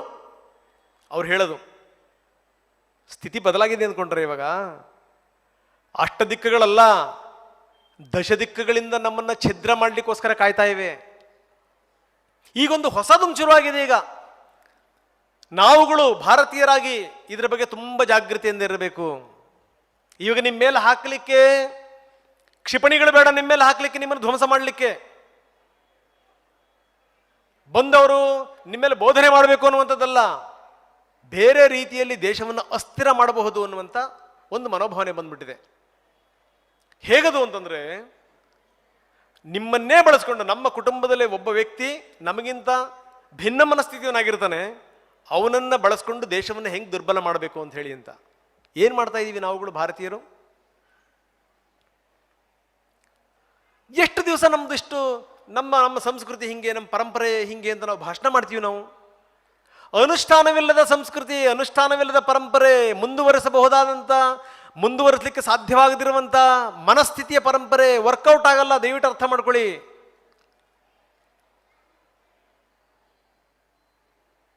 ವರ್ಕೌಟ್ ಆಗಲ್ಲ ಇದು. ಮೈ ಮನಸ್ಸುಗಳು ಜಾಗೃತವಾಗಲಿಲ್ಲ ಅಂತಂದ್ರೆ ನಾವು ಬದುಕೋದೇ ಕಷ್ಟ ಇದೆ. ಬೇರೆ ಯಾವ್ದಾರ ರಾಷ್ಟ್ರಕ್ಕೆ ಹೋಗಿ ಬದುಕಬೇಕಾ? ಯಾಕಂದ್ರೆ ನಾವು ತುಂಬ ನೋಡ್ತಾ ಇದ್ದೀವಿ. ಬೇರೆ ರಾಷ್ಟ್ರಕ್ಕೆ ಹೋಗುವಂಥ ತಪ್ಪು ಅಂತ ನಾನು ಹೇಳ್ತಾ ಇಲ್ಲ, ಓದೋಕ್ಕೆ, ಬರೆಯೋಕ್ಕೆ, ಕೆಲಸ ಮಾಡೋಕ್ಕೆ. ಹಿಂಡು ದಂಡು ಹೋಗ್ತಾ ಇದೆ. ಪ್ರತಿಭೆಗಳು ಕ್ರೀಮಿ ಲೇಯರ್ ಏನಿರ್ತವೆ, ಅವಕಾಶ ಸಿಕ್ಕ ತಕ್ಷಣ ಹಾರ್ತವೆ. ನಮ್ಮ ತಂದೆ ತಾಯಿಗಳಿಗೋ ಖುಷಿ, ನಮ್ಮ ಮಕ್ಕಳು ವಿದೇಶದಲ್ಲಿದ್ದಾರೆ ಅಂತ. ನಾನು ಬೇಡ ಅನ್ನೋಲ್ಲ. ನಾನು ಬಹುಶಃ ನಾವೆಲ್ಲಿಗೂ ಕಳಿಸಲ್ಲ ಅನ್ನುವಂಥ ಮನೋಭಾವನೆ ನಮಗೆ ಇದ್ದಿದ್ದರೆ ಇವತ್ತು ಬೇರೆ ಬೇರೆ ರಾಷ್ಟ್ರಗಳನ್ನು ಆಳುವಷ್ಟರ ಮಟ್ಟಿಗೆ ಭಾರತೀಯರು ಬರ್ತಿರಲಿಲ್ವೇನೋ. ಆದರೆ ಇಲ್ಲಿರುವಂಥ ಒಂದು ವೈಫಲ್ಯತೆಯನ್ನು ಕೂಡ ನಾವು ಗಮನದಲ್ಲಿಟ್ಕೊಂಡು ಮಾತಾಡಬೇಕು ಸ್ನೇಹಿತರೆ. ಎಲ್ಲಿ ನಾವು ವಿದ್ಯಾವಂತರಿಗೆ, ಬುದ್ಧಿವಂತರಿಗೆ, ಓದೋರಿಗೆ, ಬರೆಯೋರಿಗೆ, ಕಷ್ಟಪಟ್ಟು ಕೆಲಸ ಮಾಡುವಂಥವ್ರಿಗೆ, ಸ್ಕಿಲ್ ಇರುವಂಥವ್ರಿಗೆ ಎಲ್ಲಿ ತನಕ ನಾವು ವೇದಿಕೆಗಳನ್ನು ಮಾಡಿಕೊಡಲ್ಲ, ಅಲ್ಲಿ ತನಕ ನಮ್ಮ ಮಕ್ಕಳುಗಳು ವಲಸೆ ಹೋಗ್ತಾನೆ ಇರ್ತವೆ. ಹೋದವೇನು ವಾಪಸ್ ಬಂದ್ಬಿಡ್ತಾವ? ಆ ಥರದ್ದೇನಾದರೂ ಇದೆಯಾ? ಯಾಕೆ ಹೀಗೆ ನಮ್ಮ ಮನಸ್ಥಿತಿ? ಯಾಕಪ್ಪ ನಮಗೆ ಹೀಗೆ ಅಂತಂದರೆ, ನಮ್ಮ ಪೂರ್ವಜರು ಕೊಟ್ಟಂತ ದೊಡ್ಡ ಬಳುವಳಿ ನಮ್ಮ ತಲೆ ಮೇಲಿದೆ, ದೊಡ್ಡ ಬಳುವಳಿ. ಅದನ್ನು ನಾವು ನೋಡೋದಿರಲಿ, ಅರಗಿಸ್ಕೊಳ್ಳೋದಿರಲಿ, ಅದನ್ನು ಮೇಂಟೈನ್ ಮಾಡೋಕ್ಕೂ ಕೂಡ ಆಗ್ತಾ ಇಲ್ಲ. ನಾನು ಆಗಾಗ ವಿದೇಶಕ್ಕೆ ಹೋಗ್ತಾ ಇರ್ತೀನಿ ಅನ್ನುವಂಥ ಮಾತನ್ನು ಹೇಳಿದೆ. ಒಂದ್ಸರಿ ನಾನು ನಮ್ಮ ಸ್ನೇಹಿತರುಗಳೆಲ್ಲ ಸಿಂಗಾಪುರ್ಗೆ ಹೋಗಿದ್ವಿ. ಸಿಂಗಾಪುರದಲ್ಲಿ ಒಂದು ಸ್ಪಾಟಿಗೆ ಕರ್ಕೊಂಡು ಹೋಗ್ತಾರೆ ನೀವು ಹೋದರೆ. ಹೇಳಿದೆ ಭಾಳ ಅದ್ಭುತವಾದಂಥ ಪ್ಲೇಸು ಇದು. ಸರಿ ನಾವು ಹೋದ್ವಿ ಕುತೂಹಲದಿಂದ ಏನಿರ್ಬೋದು ನೋಡೋಣ ಅಂತ. ಭ್ರಮನಿರಸನ ಆಗೋಗ್ಬಿಡ್ತು ನನಗೆ ಅಂತ. ಒಂದು ಕಲ್ಲಿನ ಸಿಂಹದ ಬಾಯಿಂದ ನೀರು ಬರ್ತಾ ಇದೆ. ಅದನ್ನು ನೋಡಿ ಏನು ನಾವು ಫೋಟೋ ಕ್ಲಿಕ್ಸಿದ್ದೆ, ಸಂಭ್ರಮ ಪಟ್ಟಿದ್ದೆ. ಅಯ್ಯೋ ರಾಮ, ಎಲ್ಲಿಗೆ ಬಂದ್ವಿ ನಾವು? ಈ ಸಂದರ್ಭದಲ್ಲಿ ನನಗೆ ನೆನಪಾಗುತ್ತೆ, ಪಶುಪತಿ ದೇವಾಲಯದ ಸುತ್ತಮುತ್ತಲಿನ ಭಾಗಗಳಿದಾವಲ್ಲ, ಅಲ್ಲಿನ ದೇವಾಲಯಗಳ ಬಗ್ಗೆ ಐರೋಪ್ಯ ಇಂಜಿನಿಯರ್ಗಳು ಬಂದು ಹೇಳಿದ್ರು, ಇದೆಲ್ಲವೂ ಕೂಡ ಭೂಕಂಪದಿಂದ ಬಿದ್ದು ಹೋಗ್ಬಿಡ್ಬ ಭೂಕಂಪದಿಂದ ಯಾವುದೇ ಕಾರಣಕ್ಕಿಂತ ಹಾನಿಯಾಗಲ್ಲ, ಅಷ್ಟರ ಮಟ್ಟಿಗೆ ಅದ್ಭುತವಾದಂಥ ಪ್ರದೇಶ ಸುತ್ತಮುತ್ತ ಭಾಗ ಅಂತ ಪಶುಪತಿ ದೇವಾಲಯವನ್ನು ಬಿಟ್ಟು. ನಿಮಗೆ ಆಶ್ಚರ್ಯ ಹೇಳ್ತೀನಿ, ದಾಖಲೆ ಪ್ರಮಾಣದಲ್ಲಿ ಅಲ್ಲಿ ಭೂಕಂಪನ ಆಯ್ತಲ್ಲ, ಪಶುಪತಿನಾಥ ದೇವಾಲಯ ಅಲುಗಾಡ್ಲೇ ಇಲ್ಲ ಅಂತ. ವಿಜ್ಞಾನ ಅಲ್ವಾ ಅದು? ಅದನ್ನ ನಾವು ನೋಡದೇ ಇರುವಂಥದ್ದು ನಮ್ದೆಂತಹ ಅಜ್ಞಾನ ಹೇಳಿ. ಪುರಿ ಸುತ್ತಮುತ್ತ ಭಾಗದಲ್ಲಿ ನಿಮಗೆ ಸುನಾಮಿ ಬರುತ್ತೆ.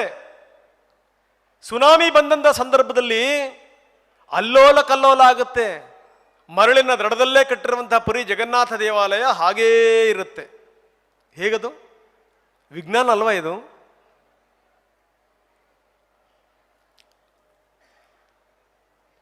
ಕೇದಾರನಾಥದಲ್ಲೂ ಕೂಡ ವಿಪರೀತವಾದಂಥ ಮೇಘಸ್ಫೋಟ ಆಗುತ್ತೆ, ನೆರೆ ಬರುತ್ತೆ, ಜನ ಸತ್ತು ಹೋಗ್ತಾರೆ. ಕೇದಾರನಾಥ ದೇವಾಲಯ ಏನೂ ಆಗದಂಗೆ ಹಂಗೆ ಗಟ್ಟಿಯಾಗಿರುತ್ತೆ. ಹೇಗಿದು? ವಿಜ್ಞಾನ ತಂತ್ರಜ್ಞಾನಗಳು ನಮ್ಗೆ ಗೊತ್ತಿಲ್ಲದೇ ಇದೆಲ್ಲ ಆಗ್ಬಿಡುತ್ತೆ ಪವಾಡನ. ಅಷ್ಟೇ ಅಲ್ಲ, ನಮ್ಮ ಊರುಗಳಲ್ಲಿ ಹೋಗಿ ನೋಡಿ ಮನೆಗಳನ್ನ, ವಾಡೆಗಳನ್ನ. ಎಷ್ಟು ವರ್ಷ ಅಂದರೆ ಒಂದು 200 ವರ್ಷ ಆಗಿರ್ಬೋದ್ರಿ, ಒಂದು 300 ವರ್ಷ ಆಗಿರ್ಬೋದ್ರಿ. ಮಣ್ಣಿನ ಮನೆಗಳು ಹೇಗಿವೆ ಗೊತ್ತಿರಲ್ವ ನಮಗೆ? ಏನನ್ನ ಬಳಸಿ ಹೆಂಗೆ ಮಾಡಬೇಕು? ಈಗಿನ ಸಿಮೆಂಟು ಕಬ್ಬಣವನ್ನು ಬಳಸಿ ಕಟ್ಟುವಂಥ ಮನೆಗಳ ಆಯುಸ್ ಎಷ್ಟು? 60-70 ಅದರ ಸ್ಥಿತಿ ಏನಾಗಿರುತ್ತೆ ನೋಡಿ. ಯಾಕೆ ನಮ್ಮಲ್ಲಿ ಆ ಹೆಮ್ಮೆ ಇಲ್ಲ? ಇನ್ನು 5 ನಿಮಿಷ ತಗೊಳ್ತೀನಿ ನಾನು. ಕೆಲವೊಂದು ಸಂಗತಿಗಳನ್ನು ಹೇಳಲೇಬೇಕು. ಬಹಳಷ್ಟು ಜನ ಹುಟ್ಟುತ್ತಾರೆ, ಬಹಳಷ್ಟು ಜನ ಸಾಯ್ತಾರೆ. ದಿನಕ್ಕೆ ಲಕ್ಷಾಂತರ ಜನ ಹುಟ್ಟುತ್ತಾರೆ, ಲಕ್ಷಾಂತರ ಜನ ಸಾಯ್ತಾರೆ. ಆದರೆ ಆಯಕಟ್ಟಿನ ಸ್ಥಳದಲ್ಲಿ ಕೂಡುವಂಥವರು ಸಾಯಬಾರದು. ನಾನು ಯಾವಾಗಲೂ ಕೂಡ ಹೇಳ್ತಾ ಇರ್ತೀನಿ, ದೇಶದ ಸೈನಿಕ ಏನಾದರೂ ಸತ್ತುಬಿಟ್ರೆ ನಾವು ಗುಡಿಯ ದೇವರುಗಳಿಗೆ ಹೋಗಿ ನಾವು ನಮಸ್ಕಾರ ಮಾಡುವಂಥ ಸಂದರ್ಭದಲ್ಲಿ ಗಡಿಯ ದೇವರುಗಳಿಗೂ ಕೂಡ ಚೆನ್ನಾಗಿಟ್ಟಿರಪ್ಪ ಅಂತ ಹೇಳ್ಬಿಟ್ಟು ಕೇಳ್ಕೋಬೇಕು ನಾನು ಅಂತ ಹೇಳ್ತಾ ಇರ್ತೀನಿ. ಅವರಿದ್ರೆ ನಾವ್ರಿ ಇವತ್ತು ತಮ್ಮ ಜೀವವನ್ನು ಬಲಿ ಕೊಟ್ಟು ನಾಳಿನ ನಮ್ಮ ಜೀವಕ್ಕೋಸ್ಕರ, ನಮ್ಮ ಉಳಿಸೋಕ್ಕೋಸ್ಕರ ಹೋರಾಟ ಮಾಡ್ತಾರಲ್ಲ, ಅವರು ನಮ್ಮವರು. ಯಾಕೆ ಈ ಮಾತನ್ನು ನಾನು ಹೇಳ್ತಾ ಇದ್ದೀನಿ ಅಂತಂದ್ರೆ, ಜನರಲ್ ರಾವತ್ ನಮ್ಮನ್ನು ಬಿಟ್ಟು ಅಗಲಿದ್ರು. ದುರಂತ ಅದು. ಭಾರತ ಇವತ್ತು ಬಹಳ ಸೂಕ್ಷ್ಮ ಸ್ಥಿತಿನಲ್ಲಿದೆ. ಸುತ್ತಮುತ್ತಲಿನವರು ಯಾರು ನಮ್ಮ ಸ್ನೇಹಿತರಲ್ಲ, ಬಂಧು ಬಳಗ ಮೊದಲೇ ಅಲ್ಲ. ಇಂಥ ಸಂದರ್ಭದಲ್ಲಿ ಒಬ್ಬ ಅದ್ಭುತವಾದಂಥ ಸ್ಟ್ರಾಟಜಿಸ್ಟ್, ತಂತ್ರವನ್ನು ಹೂಡುವಂಥವನು, ಅದನ್ನು ಅನುಷ್ಠಾನ ಮಾಡುವಂಥ ಒಬ್ಬ ವ್ಯಕ್ತಿ ನಾವು ಬೇಕಿತ್ತು.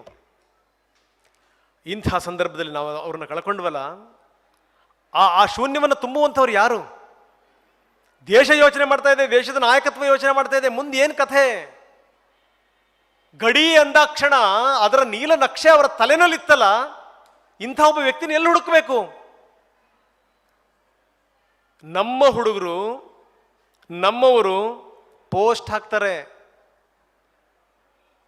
ಇವತ್ತು ಬಿಪಿನ್ ರಾವತ್, ದೋವೆಲ್ ಯಾವಾಗ ಅಂತ. ಭಾರತೀಯತೆ,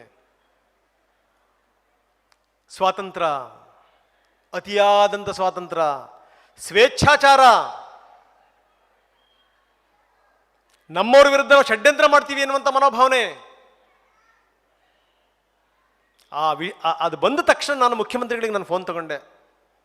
ಸರ್ ನೋಡಿ ಈ ರೀತಿ ಬಂದಿದೆ, ಇಂಥವ್ರಿಗೆ ಮಟ್ಟ ಹಾಕಲಿಲ್ಲ ಅಂತಂತಂದರೆ ಸಮಾಜಕ್ಕೆ ಬೇರೆ ಸಂದೇಶ ರವಾನೆ ಆಗುತ್ತೆ ಅಂತ. ತಕ್ಷಣ ಮುಖ್ಯಮಂತ್ರಿಗಳು ಒಂದು ಸ್ಟೇಟ್ಮೆಂಟ್ ಕೊಟ್ಟರು, ಯಾವನಾದರೂ ಏನಾದರೂ ಈ ರೀತಿ ಹಾಕಿದ್ರೆ, ಪೋಸ್ಟ್ ಹಾಕಿದ್ರೆ ಒಳಗಡೆ ಹಾಕ್ತೀವಿ ಅಂತ. ಅದಾದ್ಮೇಲೆ ಗೃಹ ಸಚಿವರು ಕೂಡ ಹೇಳಿದರು. ಹೇಗದು? ಇದ್ಯಾವ ಮನೋಭಾವನೆ ಇದು? ಎಲ್ಲಿ ನಾವು ಸೋತಿದ್ದೀವಿ? ಒಳ್ಳೆತನ ಬೇಕು, ಸರ್ವೇ ಜನ ಸುಖಿನೋ ಭವಂತು ಒಪ್ಕೊಳ್ತೀನಿ ನಾನು. ನಾವೇ ಸುಖವಾಗಿರ್ದೇನೆ ಎಲ್ಲರನ್ನು ನಾವು ಸುಖಪಡಿಸ್ತಾ ಬಂದ್ಬಿಟ್ರೆ ಗತಿ ಏನು? ನನಗೆ ಬಹಳ ಆಶ್ಚರ್ಯ ಆಗುತ್ತೆ ನಮ್ಮ ಮನೋಭಾವನೆಗಳ ಬಗ್ಗೆ. ಒಳ್ಳೆತನ ಇರಬೇಕು, ತೀರಾ ಇಷ್ಟು ಒಳ್ಳೆತನ ಇರಬೇಕು ನಮಗೆ. ವಿಶ್ವಸಂಸ್ಥೆ ಬಂದು ಬರ್ರಪ್ಪ ನೀವೊಂದು ಖಾಯಂ ಸದಸ್ಯತ್ವ ಕೊಡ್ತೀವಿ ಬರ್ರಯ್ಯ ಅಂತಂದ್ರೆ ನಮ್ಮ ನಾಯಕರು ಹೇಳ್ತಿರ್ಲಿಲ್ಲ, ನಾವು ಸೂಕ್ತ ಅಲ್ಲ ಅದಕ್ಕೆ, ಪಕ್ಕದಲ್ಲಿ ಚೀನಾ ಇದೆಯಲ್ಲ ಅದು ಬಹಳ ಸೂಕ್ತ, ಬಹಳ ಶಕ್ತಿಶಾಲಿಯಾಗಿ ಬೆಳೀತಾ ಇದೆ, ಅದಕ್ಕೊಂದು ಅವಕಾಶ ಕೊಡಿ ಅಂತ ಹೇಳಿ ಅಂತ. ಯಾರು? ನಮ್ಮ ಅಣ್ಣ ತಮ್ಮಂದ್ರುಗಳ ಅವರು. ನಮ್ಮ ಪ್ರದೇಶವನ್ನು ನಾವು ಬಿಟ್ಕೊಟ್ಟವಲ್ಲ, ಪಾಕಿಸ್ತಾನದಲ್ಲಿರುವಂಥವ್ರು ನಮ್ಮ ಅಣ್ಣ ತಮ್ಮಂದ್ರಾಗ್ಬಿಟ್ರ? ಥ್ರೆಟ್ ಯಾರಿಂದ ಇದೆ? ಯಾರಿಗಿದೆ? ನಾನು ಹೇಳ್ತೀನಿ, ನಿಜವಾದ ಭಾರತೀಯತೆ ನಮ್ಮಲ್ಲಿ ಏನಾದರೂ ಮನೆ ಮಾಡಿದ್ದಿದ್ರೆ, ಮನಸ್ಸಲ್ಲಿ ಧಾರಣೆ ಆಗಿದ್ದಿದ್ರೆ ಈ ರೀತಿಯ ಸ್ಥಿತಿ ದೇಶಕ್ಕೆ ಬರ್ತಿರ್ಲಿಲ್ಲ. ಪಕ್ಕದಲ್ಲಿ ಯಾವನಾರು ಮಾತಾಡಿದಂಥ ಸಂದರ್ಭದಲ್ಲಿ ನಾವು ಕೆನ್ನೆಗೆ ಒಂದು ಹೊಡೆದ್ರೆ ಇನ್ನೊಂದು ತೋರಿಸುವಂಥ ಸ್ಥಿತಿಯಲ್ಲಿ ಖಂಡಿತವಾಗಲೂ ಇಲ್ಲ. ಒಬ್ಬ ಎದ್ದು ಇನ್ನೊಬ್ಬನಿಗೆ ಬಿಟ್ಟರೆ ಗೊತ್ತಾಗುತ್ತೆ ಇನ್ನೊಂದ್ಸರಿ ದೇಶದ ವಿರುದ್ಧ ಮಾತಾಡಬಾರ್ದು ಅಂತ. ಜಾಸ್ತಿ ಆಯಿತು ಒಳ್ಳೆತನ, ಜಾಸ್ತಿ ಆಯಿತು ಸ್ವಾತಂತ್ರ್ಯ. ನಾನು ಬೇಕಾದ ಮಾತಾಡ್ತೀನಿ, ಬೇಕಾದ ಬೊಗಳ್ತೀನಿ ಅನ್ನುವಂಥ ಮನೋಭಾವನೆ ಇದೆಯಲ್ಲ, ವರ್ಕೌಟ್ ಆಗಲ್ಲ ಅನ್ನುವಂಥ ಸಂದೇಶ ರವಾನೆ ಆಗಬೇಕು. ಯಾರಿಂದ ದೇಶದ ರಕ್ಷಣೆ ನಿರೀಕ್ಷೆ ಮಾಡ್ತೀರಿ ಹಾಗಾದ್ರೆ? ಶತ್ರುಗಳು ಹೊರಗಡೆಯವರು ಯಾರು, ಒಳಗಡೆಯವರು ಯಾರು? ಎಲ್ಲಿ ಹೋಯ್ತು ಭಾರತೀಯತೆ?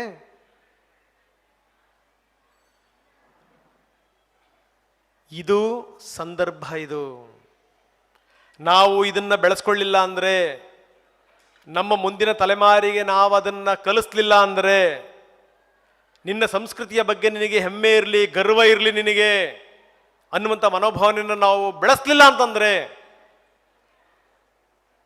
ನಾವು ದೊಡ್ಡ ವೃಕ್ಷಗಳಾಗಿ ಬೆಳಿಲಿಕ್ಕೆ ಸಾಧ್ಯನೇ ಇಲ್ಲ. ನಾ ಸೋಮೇಶ್ವರ ಅವರು ಹೇಳ್ತಾ ಇದ್ರು, ನನ್ನ ಧರ್ಮ ಆಲದ ಮರದ ರೀತಿಯಲ್ಲಿ ದೊಡ್ಡ ವೃಕ್ಷ ಅಂತ. ನಾನು ಅದು ಚೂರು ಮುಂದುವರಿಸಿ ಹೇಳ್ತಾ ಇದ್ದೀನಿ. ಬೋನ್ಸಾಯಿ ಅಂತ ಒಂದು ಮರ ಇದೆ, ನೋಡಿದ್ದೀರಾ? ಬಹುಶಃ ನೋಡಿರ್ತೀರಿ ನೀವು. ಕೆಲವರು ಮನೆಗಳಲ್ಲಿ ಅದನ್ನ ಶೋಗಿಟ್ಟಿರ್ತಾರೆ. ಅದನ್ನು ಮಾರಾಟ ಮಾಡುವಂಥವ್ರು ಹೇಳ್ತಾರೆ, ಸರ್ ಇದ್ರ ಬೆಲೆ ನೋಡಿ, ಇದ್ರದ್ದು ವರ್ಷ ಎಷ್ಟು ಗೊತ್ತಾ ಇದಕ್ಕೆ? 55 ವರ್ಷ ಸರ್, ಇದಕ್ಕೆ 100 ವರ್ಷದ ಮರ ಸರ್. ಇಷ್ಟೇ ಇರುತ್ತೆ ಪುಟ್ಟ ಮರ. ಮಾವಿನ ಮರನೂ ಇರುತ್ತೆ, ಅರಳಿ ಮರನೂ ಇರುತ್ತೆ, ಎಲ್ಲ ಮರಗಳನ್ನು ಬೋನ್ಸಾಯಿ ಮಾಡಿರ್ತಾರೆ. ಆ ಗಿಡದ ಮೇಲೆ ಯಾವ ಪಕ್ಷಿನೂ ಕೂತ್ಕೊಳ್ಳಲ್ಲ. ಫಸ್ಟ್ ಆಫ್ ಆಲ್ ಅದನ್ನ ಇಟ್ಕೊಳ್ಳೇಬಾರ್ದು ಮನೆಯಲ್ಲಿ ಅಂತಂತಾರೆ. ನಮ್ಮ ಮನೋಭಾವನೆ ಯಾಕೆ? ಅದಕ್ಕೆ ರೀಸನ್ ಹೇಳ್ತೀನಿ, ಅದೇನು ಮೂಢನಂಬಿಕೆ ಅಂತ ಅಂದ್ಕೋಬೇಡಿ. ಅದ್ರಲ್ಲಿ ಇಷ್ಟಿಷ್ಟೇ ಹಣ್ಣುಗಳು ಬಿಡ್ತವೆ. ಮಾವಿನ ಹಣ್ಣು ಇಷ್ಟಪ್ಪ ಬಿಟ್ಟರೆ ಅದು ಇಷ್ಟೇ ಬಿಡುತ್ತೆ, ಹಲಸಿನ ಹಣ್ಣು ಇಷ್ಟಪ್ಪ ಬಿಟ್ಟರೆ ಅದು ಇಷ್ಟೇ ಇರುತ್ತೆ ಹಲಸಿನ ಹಣ್ಣು. ಯಾಕಿದು? Very simple. ಅದಕ್ಕೆ ಉತ್ತರ, ಆ ಗಿಡವನ್ನ ತಗ್ಗಿಸ್ಬೇಕು ಅನ್ನುವಂಥ ಕಾರಣಕ್ಕೋಸ್ಕರನೇನೆ, ಅದನ್ನು ಕುಗ್ಗಿಸ್ಬೇಕು ಅನ್ನುವಂಥ ಕಾರಣಕ್ಕೋಸ್ಕರನೇನೆ, ಅದನ್ನು ಕುಬ್ಜ ಮಾಡಬೇಕು ಅನ್ನುವಂಥ ಕಾರಣಕ್ಕೋಸ್ಕರನೇನೆ ಅದರ ತಾಯಿ ಬೇರನ್ನ ಕತ್ತರಿಸಿರ್ತಾರೆ. ಯಾವ ದೇಶ, ಯಾವ ಪರಂಪರೆ ತನ್ನ ತಾಯಿ ಬೇರನ್ನ ಕತ್ತರಿಸ್ಕೊಂಡಿದೆ, ಉದ್ಧಾರ ಆಗಕ್ಕೆ ಸಾಧ್ಯ ಇಲ್ಲ. ನೀವು ಅರ್ಥ ಮಾಡ್ಕೋಬೇಕು ಅದನ್ನ.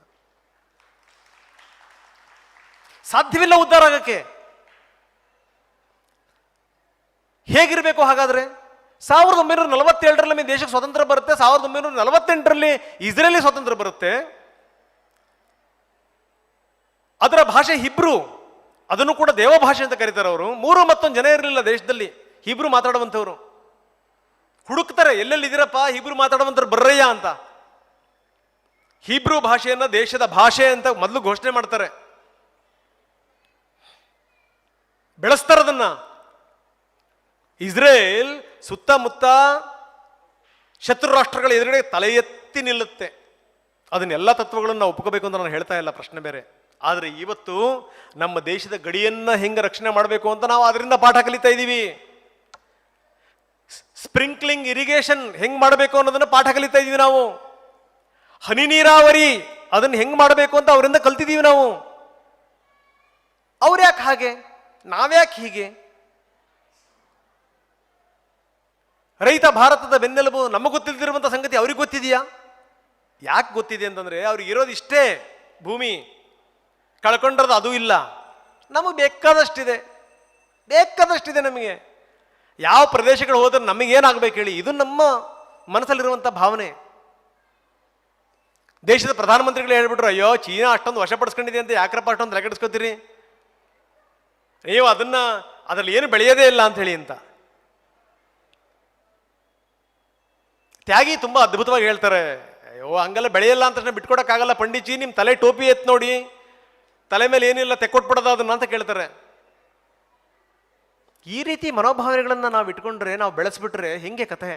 ಇವತ್ತು ನನ್ನ ದೇಶ ಅಂತ ಮಾತಾಡುವಂಥದ್ದು ಇದೆಯಲ್ಲ ಕೋಮುವಾದ, ನನ್ನ ಧರ್ಮ ಅಂತ ಮಾತಾಡುವಂಥದ್ದು ಇದೆಯಲ್ಲ ಅದು ಕೋಮುವಾದ, ನನ್ನ ಮಕ್ಕಳು ಧರ್ಮ ಸಂಸ್ಕೃತಿಯ ಪರಂಪರೆಯಲ್ಲಿ ಬೆಳಿಬೇಕು ಅಂತ ಅನ್ನುವಂಥದ್ದು ಪರಮ ಕೋಮುವಾದ, ಅದು ಸಂಕುಚಿತ ಮನೋಭಾವನೆ. ಅದು ನಾವು ಎಲ್ಲಿ ಯಾವ್ಯಾವ ದೇಶದ ಮೇಲೆ ದಾಳಿ ಎತ್ಕೊಂಡು ಹೋಗಿವಿ ಸ್ವಾಮಿ? ಯಾವ್ಯಾವ ದೇಶಗಳನ್ನು ನಮ್ಮ ಕಪಿಮುಷ್ಟಿಯಲ್ಲಿ ಇಟ್ಕೊಂಡ್ವಿ? ಯಾವ್ಯಾವ ದೇಶಗಳ ಜೊತೆಗೆ ಆಟ ಆಡಿದ್ವಿ ನಾವು? ಏನೂ ಇಲ್ಲ. ನಮ್ಮ ಪಾಡಿ ನಾವು ಬದುಕ್ತೀವಿ ಅಂದ್ರೂ ಕೂಡ ಬದುಕಕ್ಕೆ ಬಿಡಲ್ಲ. ಅದಕ್ಕೆ ಈಗ ಘರ್ಜಿಸುವಂಥ ಸಮಯ ಬಂದಿದೆ ಅಂತ ನಾನು ಹೇಳ್ತಾ ಇದ್ದೀನಿ. ಕಚ್ಚಬೇಕು ಅಂತ ಹೇಳಲ್ಲ ನಾನು, ಬುಸುಗುಟ್ಟೋದಾದ್ರೂ ಕಲ್ತ್ಕೋಬೇಕು ಅಂತ. ಈಗ ನಾವು ಬುಸುಗುಡ್ತಾ ಇದ್ದೀವಿ, ಪ್ರಶ್ನೆ ಬೇರೆ. ಅದಕ್ಕೆ ಜಾಸ್ತಿ ಸಮಯ ತಗೊಳ್ಳಲ್ಲ ನಾನು. ಕೊನೆಯದಾಗಿ ನಾನು ಹೇಳುವಂಥದ್ದು ಒಂದೇ ಮಾತು, ನಿಮ್ಮೆಲ್ಲರಿಗೂ ಕೂಡ ಕೈ ಮುಗಿದು ಕೇಳ್ಕೊಳ್ತೀನಿ. ಬಹಳಷ್ಟು ಜನ ನೀವು ಪೋಷಕರಿದ್ದೀರಿ, ತಂದೆ ತಾಯಿಗಳಿದ್ದೀರಿ. ನಮ್ಮಲ್ಲೊಂದು ಮನೋಭಾವನೆ ಇದೆ, ಧರ್ಮ ಸಂಸ್ಥಾಪನಾಥಾಯ ಸಂಭವಾಮಿ ಯುಗೆ ಯುಗೆ. ಏನು ಗ್ಲಾನಿ ಆದರೂ ಬರ್ರಿ ಬಿಡ್ರಿ, ಭಗವಂತ ಬರ್ತಾನೆ, ಸರಿ ಮಾಡ್ತಾನೆ. ಅದಾಗಲ್ಲ. ಅವೆಲ್ಲ ಗಂಗೆಗೆ ಒಂದು ಶಕ್ತಿ ಇತ್ತಂತೆ, ತಾನೆಷ್ಟೇ ಕಲುಷಿತಗೊಂಡ್ರೂ ಕೂಡ ಅವಳಿಗಷ್ಟು ಅವಳೇ ಸರಿ ಮಾಡ್ಕೊಂಡ್ಬಿಡ್ತಿದ್ಲಂತೆ ಗಂಗೆ. ನಾವೇನು ಮಾಡಿದ್ವಿ ಹೇಳಿ? ಸರಿ ಮಾಡಕ್ಕೆ ಆಗದಿರೋಷ್ಟು ಕಲ್ಮಶವನ್ನು ತುಂಬಿಟ್ವಿ.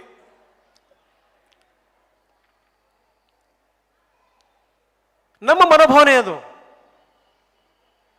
ಕೃಷ್ಣನೇ ಬರಲಿ ಅಂತ ಕಾಯಬೇಡಿ ದಯವಿಟ್ಟು, ಸರ್ಕಾರವೇ ಮಾಡಲಿ, ಒಂದು ವ್ಯವಸ್ಥೆನೇ ಮಾಡಲಿ ಅಂತ ಕಾಯಬೇಡಿ ದಯವಿಟ್ಟು. ನಾವು ನೀವು ಜಾಗೃತರಾಗೋಣ. ಎಲ್ಲವನ್ನೂ ಕೂಡ ಸನ್ಯಾಸಿಗಳು ಮಾಡಬೇಕು, ಯತಿಗಳ್ರಿ ನಮ್ಮ ಸಮಾಜವನ್ನು ಪ್ರತಿನಿಧಿಸುವಂಥವರು ಎಲ್ಲ ಅವರೇ ಮಾಡಬೇಕು? ಖಂಡಿತವಾಗ್ಲೂ ಅಲ್ಲ. ನಿಮ್ಮ ಮನೆ ಪಕ್ಕದಲ್ಲಿ ಹಾವು ಬಂದಂಥ ಸಂದರ್ಭದಲ್ಲಿ ನಿಮಗೆ ಗೊತ್ತಾಗಲ್ವಾ ಇವತ್ತು ಪಕ್ಕದ ಮನೆಗೆ ಬಂದಿದೆ, ನಾಳೆ ನಮ್ಮ ಮನೆಗೆ ಬಂದಿದೆ ಅಂತ?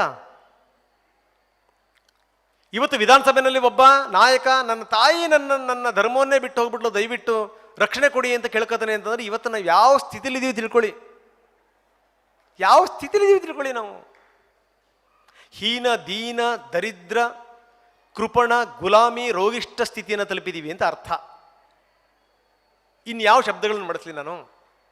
ಅದಕ್ಕೆ ನಾನು ಹೇಳೋದು, ಎಲ್ಲವನ್ನೂ ಕೂಡ ಸ್ವಾಮಿಗಳು ಮಾಡಬೇಕಪ್ಪ ಅಲ್ಲ. ನಾವು ಜಾಗೃತರಾಗೋಣ ಫಸ್ಟು. ನಾನೊಬ್ಬ ಭಾರತೀಯ ಅಂತ ಹೆಮ್ಮೆಯಿಂದ ಹೇಳುವಂಥ ಮನೋಭಾವನೆ ನಾವು ಬೆಳೆಸ್ಕೊಳ್ಳೋಣ. ನಮ್ಮಲ್ಲಿ ಭಾರತೀಯತೆ ನೋಡಿ, ಭಾರತೀಯತೆ ಅಂದ ತಕ್ಷಣ ನಾವು ನೆಲದಲ್ಲಿ ಹುಟ್ಟಿದ ತಕ್ಷಣ ಭಾರತೀಯರು ಅಲ್ಲ ಅಂತ ಮಾತನ್ನು ನಾನು ಮೊದಲೇ ಹೇಳಿದೆ. ನಾನು ನಮ್ಮ ಪರಂಪರೆ, ನಿಜವಾದಂಥ ಇತಿಹಾಸ, ಅದನ್ನು ನಾವು ನಮ್ಮ ಮುಂದಿನ ಪೀಳಿಗೆಗೆ ಮನವರಿಕೆ ಮಾಡಿಕೊಡ್ಬೇಕಾದಂಥ ದೊಡ್ಡ ಜವಾಬ್ದಾರಿ ನಮ್ಮ ಮೇಲಿದೆ. ನಿಜಕ್ಕೂ ನನಗನ್ಸುತ್ತೆ, ಮುಂದೆ ನಾನು ಎಂದೋ ಬರ್ತೀನಪ್ಪ, ಅಲ್ಲಿ ತನಕ ಕಾಯಬೇಡಿ ಅಂತಲೇ ಕೃಷ್ಣ ಪರಮಾತ್ಮ ಅಷ್ಟ ಯತಿಗಳಿಗೆ ಶಕ್ತಿ ಕೊಟ್ಟು ಕಳಿಸಿರಬೇಕು, ಬೇರೆ ಬೇರೆ ಸನ್ಯಾಸಿಗಳಿಗೆ ಶಕ್ತಿಯನ್ನು ಕೊಟ್ಟು ಕಳಿಸಿರಬೇಕು. ಇಂಥವರ ಪ್ರಯತ್ನದಿಂದಾಗಿ ನಾವು ಅಷ್ಟು ಇಷ್ಟು ಉಸಿರಾಡ್ತಾ ಇದ್ದೀವಿ. ನಮ್ಮಲ್ಲಿ ನಾನೊಬ್ಬ ಭಾರತೀಯ ಅನ್ನುವಂಥ ಮನೋಭಾವನೆ ನಮ್ಮಲ್ಲಿ ಜಾಗೃತವಾಗಲಿ. ನಮ್ಮನ್ನು ಜಗತ್ತಿನ ಯಾವ ಶಕ್ತಿನೂ ಕೂಡ ನಮ್ಮನ್ನು ಎದುರಿಸ್ಲಿಕ್ಕೆ ಸಾಧ್ಯ ಇಲ್ಲ, ನಮ್ಮನ್ನು ಅಲುಗಾಡಿಸ್ಲಿಕ್ಕೆ ಸಾಧ್ಯ ಇಲ್ಲ.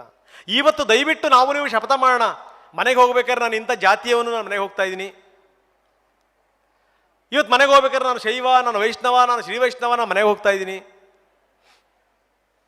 ನಾನಿಂಥ ಜಾತಿ ಜನಾಂಗದವನು, ನಾನೊಬ್ಬ ದಲಿತ ಅಂತ ನಾನು ಮನೆಗೆ ಹೋಗ್ತಾ ಇದ್ದೀನಿ. ಬೇಡ, ನಾನೊಬ್ಬ ಭಾರತೀಯ ಅಂತ ಮನೆಗೆ ಹೋಗೋಣ. ಕಲ್ಸೋಣ, ನಮ್ಮ ಮಕ್ಕಳುಗಳಿಗೆ ಕಲ್ಸೋಣ ಅದನ್ನ. ನೀನೆಲ್ಲ ಹೌದಪ್ಪ, ಮನೆ ಒಳಗಡೆ ನಮ್ದು ಏನಾದರೂ ಇರ್ಬೋದು, ನೀನು ಭಾರತೀಯ ಕಣಯ್ಯ, ನೀನು ಜಾಗೃತವಾಗು ಅಂತ ಹೇಳಿ ಅಂತ. ಮನೆಯಲ್ಲಿ ಮಕ್ಕಳುಗಳಿಗೆ ಆ ಭಾವನೆಯನ್ನು ತುಂಬಿಟ್ರೆ ಯಾಕ್ರಿ ದೇಶ ಬೆಳೆಯಲ್ಲ? ಯಾವುದ್ರಲ್ಲಿ ಕಡಿಮೆ ಇದೀವಿ ಹೇಳಿ ನಾವು? ಇವತ್ತು ಇಂಥ ಭ್ರಷ್ಟಾಚಾರದ ನಡುವೆ, ಇಂಥ ಸ್ಥಿತಿಗತಿಗಳ ನಡುವೆ ಕೂಡ ನಮ್ಮಲ್ಲಿ ಕ್ರಾಂತಿಗಳಾಗ್ತಾ ಇದೆ. ನಮ್ಮಲ್ಲಿ ಇಸ್ರೋ ಅನ್ನುವಂಥ ಸಂಸ್ಥೆ ಇಡೀ ಆಕಾಶವನ್ನು ಆಳ್ಲಿಕ್ಕೆ ಹೊರಟಿದೆ. ಹೆಂಗಾಗ್ತವೆ ಇವೆಲ್ಲ? ಯಾರೋ ನಮ್ಮ ಪೂರ್ವಜರು ಮಾಡಿದಂಥ ಪೂಜೆ ಪುನಸ್ಕಾರಗಳು, ಪ್ರಯತ್ನಗಳು. ಆಮೇಲೆ ಇನ್ನೊಂದನ್ನು ಹೇಳಬೇಕು, ನಾವು ಎಲ್ಲಿ ಹೋದರೂ ಕೂಡ ಮಕ್ಕಳ ಮನಸ್ಸನ್ನು ಕುಂದಿಸುವಂಥ ಕೆಲಸವನ್ನು ಮಾಡ್ತೀವಿ. ಯಾವುದಾದ್ರು ದೇವಸ್ಥಾನಕ್ಕೆ ಹೋದರೆ, ಅಯ್ಯಪ್ಪ ಇದು ಇಂಥ ಒಂದು ದೊಡ್ಡ ದೇವಾಲಯವನ್ನು ಹೆಂಗೆ ಕಟ್ಟಿದ್ರು, ಹೆಂಗಿಂತ ದೊಡ್ಡ ಕಂಬ ಇಟ್ಟರು ಅಂತಂದರೆ ಪಕ್ಕದಲ್ಲಿ ಯಾರು ಹೇಳ್ತಾರೆ, ಅಯ್ಯೋ ಇದೆಲ್ಲ ನಾವು ಮಾಡಿದ್ದಲ್ಲ, ನಮ್ಮ ಕೈಲೆಲ್ಲ ಆಗಲ್ಲ. ಹಿಂದೆ ಬೆಳಗಾಗೋದ್ರೊಳಗಡೆ ರಾಕ್ಷಸರು ಬಂದು ಕಟ್ಬಿಡ್ತಾ ಇದ್ರಂತೆ, ಅಥವಾ ಯಾರೋ ಏಲಿಯನ್ಸ್ಗಳು ಬಂದು ಕಟ್ಬಿಡ್ತಾ ಇದ್ರಂತೆ. ನೋಡಿ ಹೆಂಗಿದೆ ನೋಡಿ. ಆ ಕ್ರೆಡಿಟು ನಮಗೆ ಹೋಗಬಾರ್ದು. ಇದು ಕೂಡ ಷಡ್ಯಂತ್ರವೇ. ರಥ ಮಾಡುವಂಥವ್ರನ್ನ ಕರೆದು ನಾವು ಸನ್ಮಾನ ಮಾಡ್ತಾ ಇದ್ದೀವಿ. ಆಯುರ್ವೇದ ಅವ್ರಿಗೆ ನಾವು ಸನ್ಮಾನ ಮಾಡಿದ್ವಿ. ಇಲ್ಲೊಂದು ಸಂಗತಿನ ಜ್ಞಾಪಿಸ್ಕೋಬೇಕು, ಕೆಟ್ಟವರಿಂದ ಕೂಡ ಕಲಿಯುವಂಥವ್ರು ನಾವು. ಯವನರು ಏನಾದರೂ ವಾದ ಮಂಡಿಸಿದಂಥ ಸಂದರ್ಭದಲ್ಲಿ ಯವನಾಚಾರ್ಯರು ಅಂತ ಹೇಳಿದಂಥವ್ರು ನಾವು. ವಿಭಿನ್ನ ದೃಷ್ಟಿಕೋನ ಇದ್ದಂಥ ಚಾರ್ವಕರಿಗೂ ಕೂಡ ನಾವು ಚಾರ್ವಕ ಋಷಿ ಅಂತ ಕರೆದಿರುವಂಥವ್ರು ನಾವು. ರಾವಣನ ಬಗ್ಗೆ ಹೇಳಲೇಬೇಕು. ಅರ್ಕ ಇವತ್ತು ದೊಡ್ಡ ಕೆಲಸ ಮಾಡ್ತಾ ಇದೆ ರೋಗಗಳಿಗೆ. ನಿಮಗೆ ಬಹಳ ಆಶ್ಚರ್ಯ ಆಗ್ಬಿಡುತ್ತೆ. ನಾವು ಬರೀ ವೇದಗಳು ಅದ್ರ ಬಗ್ಗೆ ತಿಳ್ಕೊಂಡಿರೋದಲ್ಲ, ಅವನೊಬ್ಬ ದೊಡ್ಡ ಬ್ರಾಹ್ಮಣ ಅಂತ ತಿಳ್ಕೊಂಡಿರೋದಲ್ಲ, ಅವನೊಬ್ಬ ಪಂಡಿತ ಅಂತ ತಿಳ್ಕೊಂಡಿರೋದಲ್ಲ. ನಾವು ಅರ್ಕದ ಬಗ್ಗೆ ರಾವಣನಂಥ ಪುಸ್ತಕವನ್ನು ಯಾರೂ ಕೂಡ ಬರೆದಿಲ್ಲ. ಅದರ ಹೆಸರು ಅರ್ಕ ಪ್ರಕಾಶ ಅಂತ ಅದರ ಹೆಸರು. ಎಂಥ ಅದ್ಭುತವಾದಂಥ ಹೆಸರು ನೋಡಿ. ಅವನು ಹೇಳ್ತಾನೆ ಅರ್ಕವನ್ನೇ ಹೆಂಗೆ ತಯಾರಿಸಬೇಕು ಅಂತ. ನಾವು ಈ ಗೋವಿನ ಮೂತ್ರದ ಮುಖಾಂತರ ಅರ್ಕ ತಯಾರಿಸ್ತೀವಲ್ಲ, ಅವ್ನು ಹೇಳ್ತಾನೆ ಇಲ್ಲ, ತರಕಾರಿ ಮುಖಾಂತರ ಅರ್ಕ ತಯಾರಿಸ್ಬೋದು ನೀವು. ತೊಗಟೆಯ ಮೂಲಕ ಅಸ್ತರ ಈ ಅರ್ಕವನ್ನು ತಯಾರಿಸ್ಬೋದು ನೀವು. ಮಾಂಸ ಮಜ್ಜೆಗಳ ಮುಖಾಂತರ ಕೂಡ ಅರ್ಕವನ್ನು ತಯಾರಿಸಬಹುದು ನೀವು. ಅರಿಶಿಣದ ಅರ್ಕ ಕ್ಯಾನ್ಸರ್ಗೆ ದಿವ್ಯ ಔಷಧಿ ಅನ್ನುವಂಥ ಮಾತು, ಅರ್ಬುದಕ್ಕೆ ದಿವ್ಯ ಔಷಧ ಮಾತು ಅನ್ನುವಂಥ ಮಾತನ್ನು ಅವ್ರು ಹೇಳ್ತಾರೆ ರಾವಣ. ಅದನ್ನು ಕೂಡ ನಾವು ಒಪ್ಕೊಂಡಿದ್ದೀವಿ. ನಾವು ಬಂಜತನಕ್ಕೆ, ಸಂತಾನಹೀನತೆಗೆ ಮಾಲತಿ ಅರ್ಕ, ರಾಮಬಾಣ ಅನ್ನುವಂಥ ಮಾತಿದೆ. ಎಲ್ಲರನ್ನೂ ಒಪ್ಕೊಳ್ತೀವ್ರಿ ನಾವು ನಮ್ಮ ಮನೆ ಕಿಟಕಿ ಬಾಗಿಲುಗಳನ್ನು ತೆರೆದಿಟ್ಟಿದ್ದೀವಿ ನಾವು. ಅಂದರೆ ನಮ್ಮ ಮನಸ್ಸಿನ ಕಿಟಕಿ ಬಾಗಿಲುಗಳನ್ನು ತೆರೆದಿಟ್ಟಿದ್ದೀವಿ ನಾವು.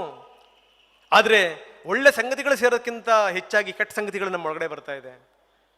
ಒಳ್ಳೆಯವ್ರ ಒಳಗಡೆ ಬರೋದಕ್ಕಿಂತ ಕಳ್ಳರು, ಸುಳ್ಳರು, ಮನೆ ಹಾಳರು ಒಳಗಡೆ ಬರ್ತಾ ಇದ್ದಾರೆ. ಅದರ ಬಗ್ಗೆ ನಮ್ಮಲ್ಲಿ ಜಾಗೃತಿ ಇರಲಿ. ನಾವು ಎದ್ದು ನಿಂತರೆ ಯಾವುದೂ ಕೂಡ ಅಸಾಧ್ಯವಿಲ್ಲ. ಯಾಕಂದರೆ ಅಂಥ ಒಂದು ಅದ್ಭುತವಾದಂಥ ಸಂಸ್ಕೃತಿ, ಅಂಥ ಒಂದು ಪರಂಪರೆ, ಆ ಹಿನ್ನೆಲೆಯಿಂದ ಬಂದಿರುವಂಥವ್ರು. ನಮಗೆಂದೂ ಕೂಡ ಸೋಲಿಲ್ಲ ನಾವು ಜಾಗೃತರಾದರೆ ಅಂತ ಹೇಳ್ತಾ, ನನಗೆ ಇಲ್ಲಿ ತನಕ ಮಾತಾಡಲಿಕ್ಕೆ ಅವಕಾಶ ಕೊಟ್ಟಂಥ ಶ್ರೀ ಶ್ರೀ ಈಶಪ್ರಿಯ ತೀರ್ಥ ಶ್ರೀಪಾದಂಗಳವರಿಗೆ ಮತ್ತೊಮ್ಮೆ ಅವರ ಪಾದಚರಣೆಗಳಿಗೆ ನಮಸ್ಕರಿಸ್ತಾ, ನನ್ನಿಂದ ಏನಾದರೂ ಮಾತಿನ ಧಾಟಿನಲ್ಲಿ ತಪ್ಪಾಗಿದ್ದರೆ ದಯವಿಟ್ಟು ಕ್ಷಮೆ ಇರಲಿ ಅಂತ ತಮ್ಮನ್ನು ವಿನಮ್ರಪೂರ್ವಕವಾಗಿ ನಾನು ಪ್ರಾರ್ಥನೆ ಮಾಡ್ತಾ ನನ್ನ ಮಾತನ್ನು ಮುಗಿಸ್ತೀನಿ. ನಮಸ್ಕಾರ.